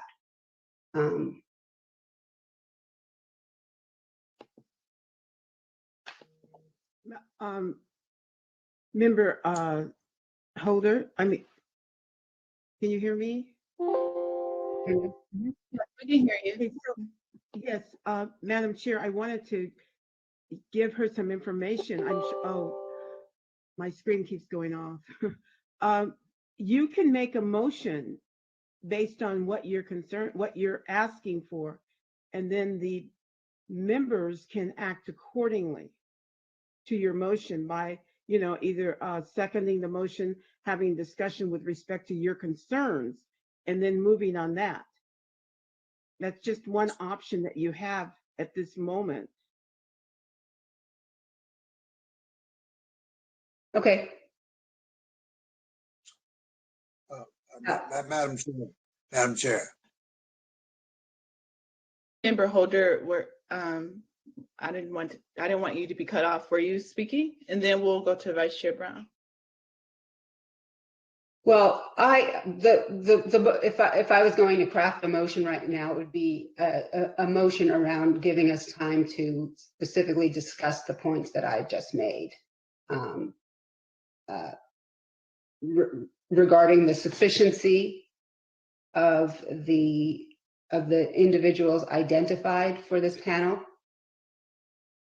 and regarding regarding using economists or experts who are coming to that task with a sort of pre-judgment and set of notions about the community of eligibility and whether there's a conflict of interest there.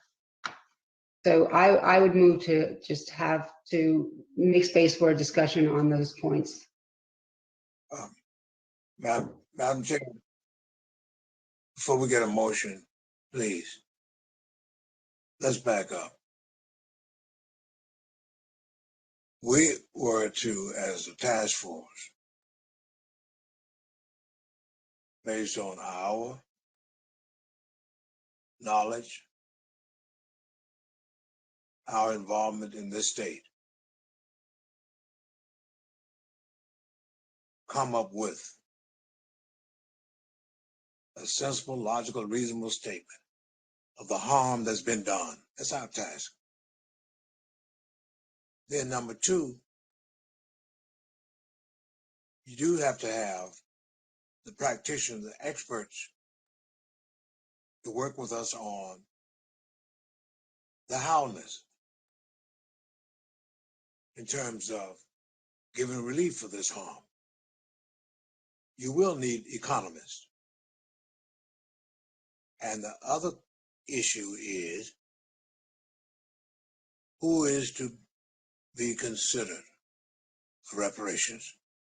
And that's to be done through democratic process of this task force. It appears to me that's our task, or else we get bogged down here.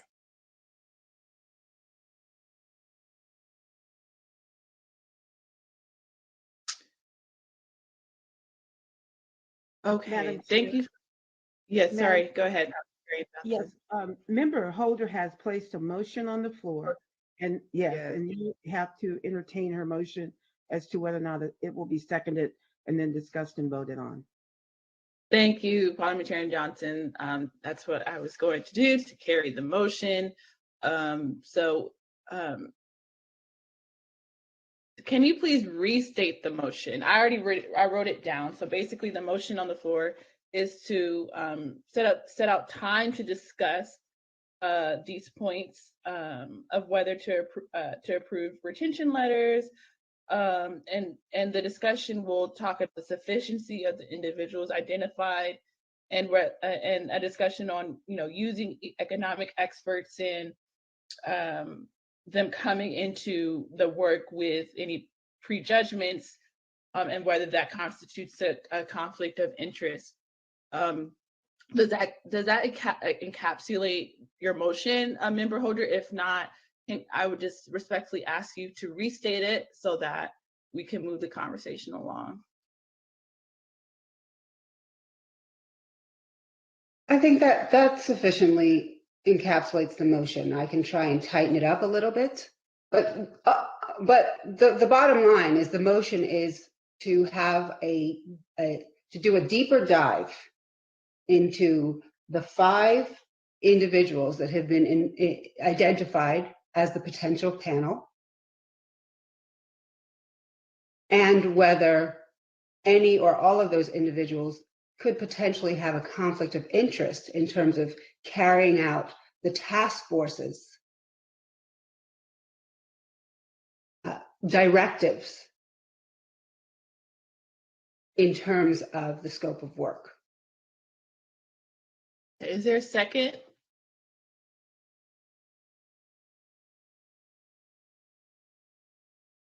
A second. So it has been properly moved and seconded to have a discussion where we do a deeper dive on the 5 individuals identified by the California Department of Research and whether these individuals, any or all of them, have a conflict of interest that might impede on the task force directives. Is there any discussion on the matter? And just, yes. I'll just start off Chair the Moore, discussion by saying, can I add a few yeah, things? go ahead, Go ahead. So You're right. again, this is just thinking out loud with the task force and not taking a position one way or the other. It just seems that there's enough uncertainty that further discussion seems to be in order to know more about where the candidates, how they might respond to some of these questions, I think would be good. I think it would be also good, Dr. Jans, to know who was asked and then who declined. You didn't present that part. So I think we just need a fuller, Lisa talked about a deeper dive in the analysis of this.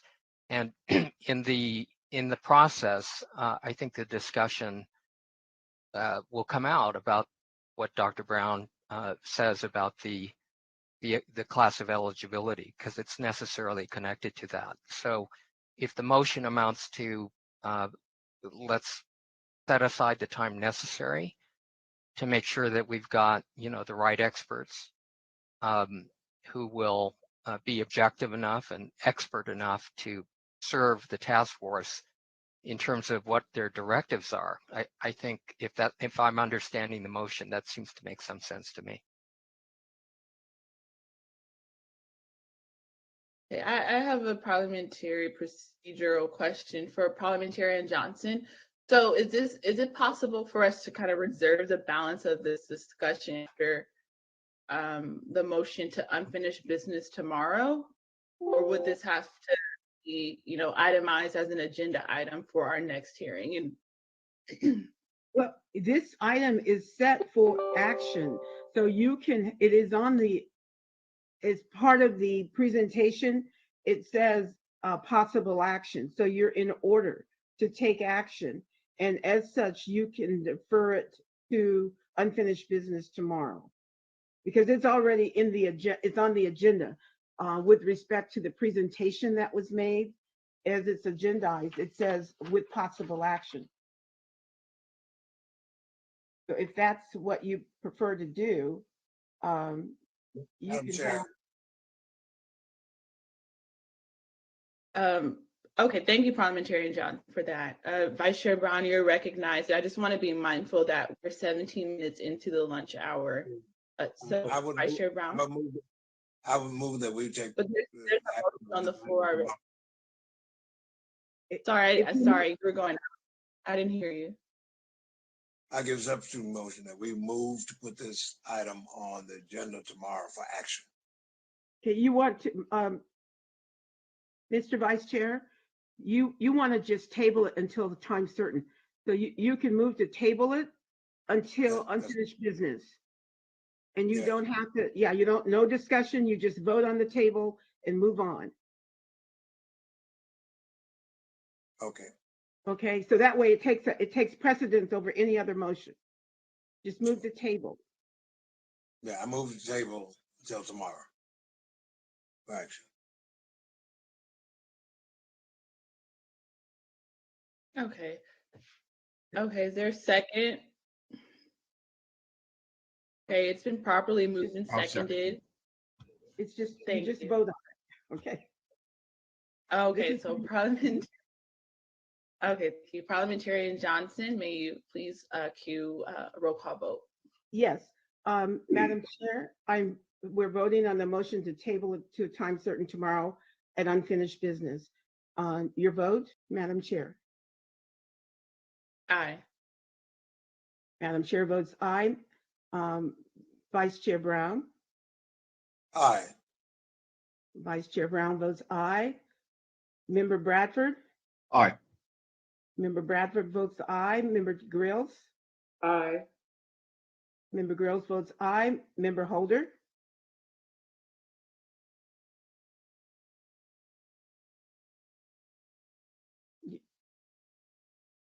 Member Holder.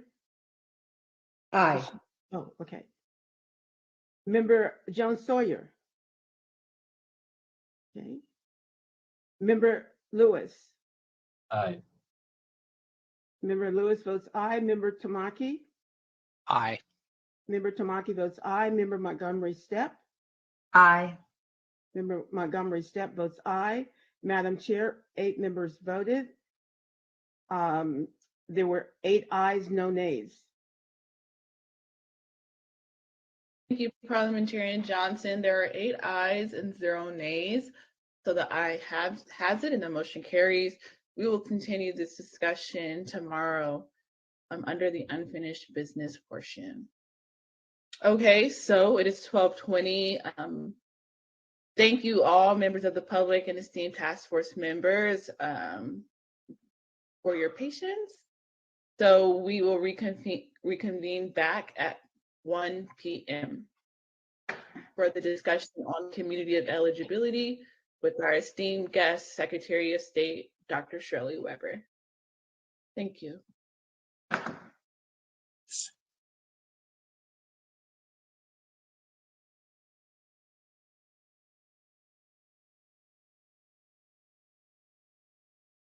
All right, hi, my name is Umoya of Emenda Mass Media Group.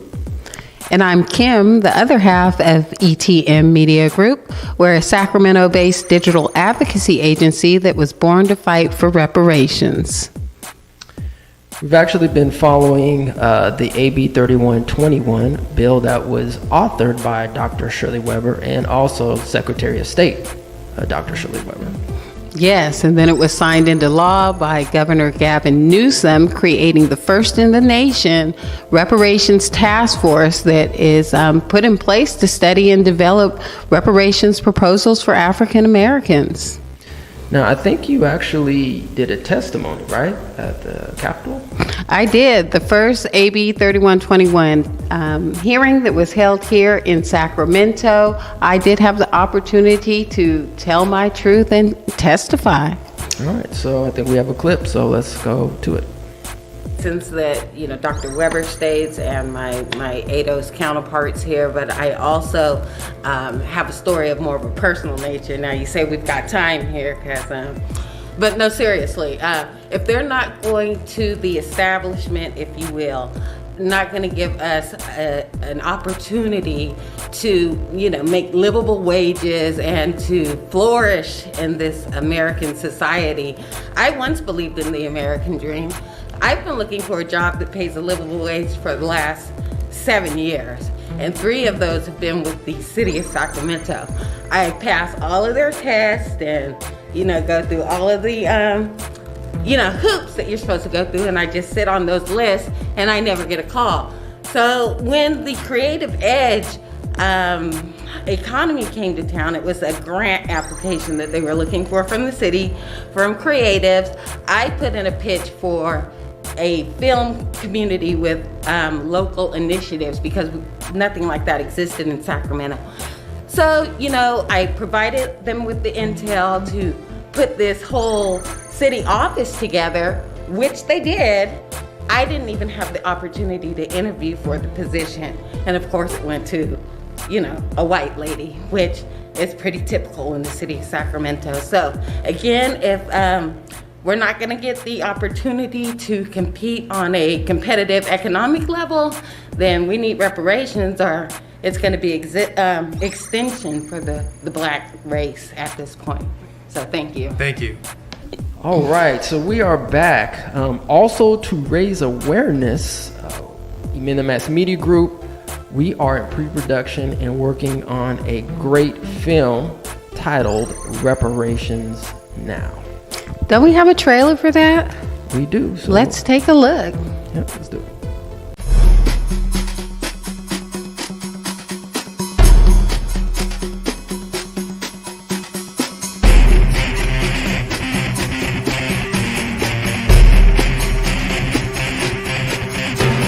So if you were to bring the black share of wealth at least to the black share of the population, it would require an additional at least $10 trillion. But if we were paid those unskilled wages at a 6% interest rate, we would have $6.2 quadrillion that we would be owed today.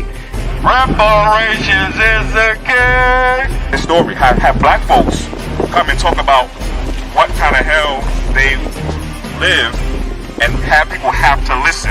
Reparations will set us free.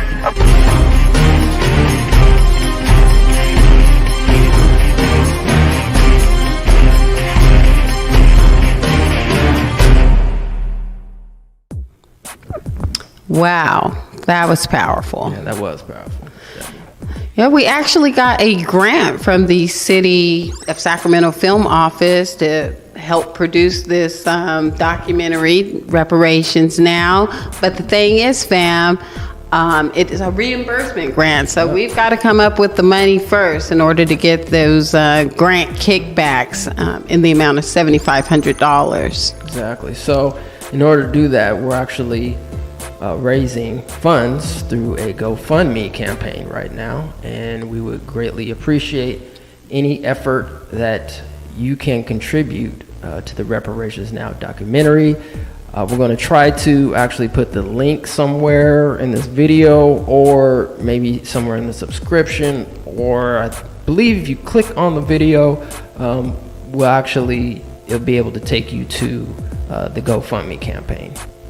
We can certainly use your support. And we're also fundraising by selling these Tutney's 2022 calendars. And Tutney's is a long, almost lost language that our ancestors created back in slavery. Could you tell us a little bit about the Tutney's language, Shimoya? The Tut language, also known as Tutney's, was established by people who came from enslaved people in the United States of America. Enslaved people were forbidden to read and write. Enslaved people then began to use the alphabet in a coded form to teach other enslaved people when in the presence of slave masters. This English adaptation was continued and passed down in certain Black American descendant communities. Wow, our ancestors were amazing. Exactly. Amazing. So we're also selling these calendars as part of our fundraising efforts for the Documentary Now movie. So take a look, follow us on all of our social media channels. We're on Twitter, we're on TikTok, we're on Instagram. We also, of course, have the ETM Media Group YouTube channel. All the information about how to get your keepsake, one-of-a-kind unique calendar. These will go fast. And it's kind of a learning guide to kind of give you an introduction to the Tut language. Exactly. So, and also check us out, on our channel. We're actually doing a lot of work in the community. We have a boots on the ground segment that we do. We have an in the news segment, and we actually also have a community call-in segment where callers can call in and tell us how you feel. So, we're trying to do a lot for the community. And we also follow and stream every one of the California Reparations Task Force meetings. The next one will be coming up on January 27th and 28th. These are 2-day meetings. So January 27th and 28th, mark your calendar, swing by ETM Media Group. Give us a subscribe, a like, and of course hit the bell so you don't miss any of this great content regarding reparations. All right, so I guess on that note. All right, on that, Redipup of Reditatenensis. None of weeks.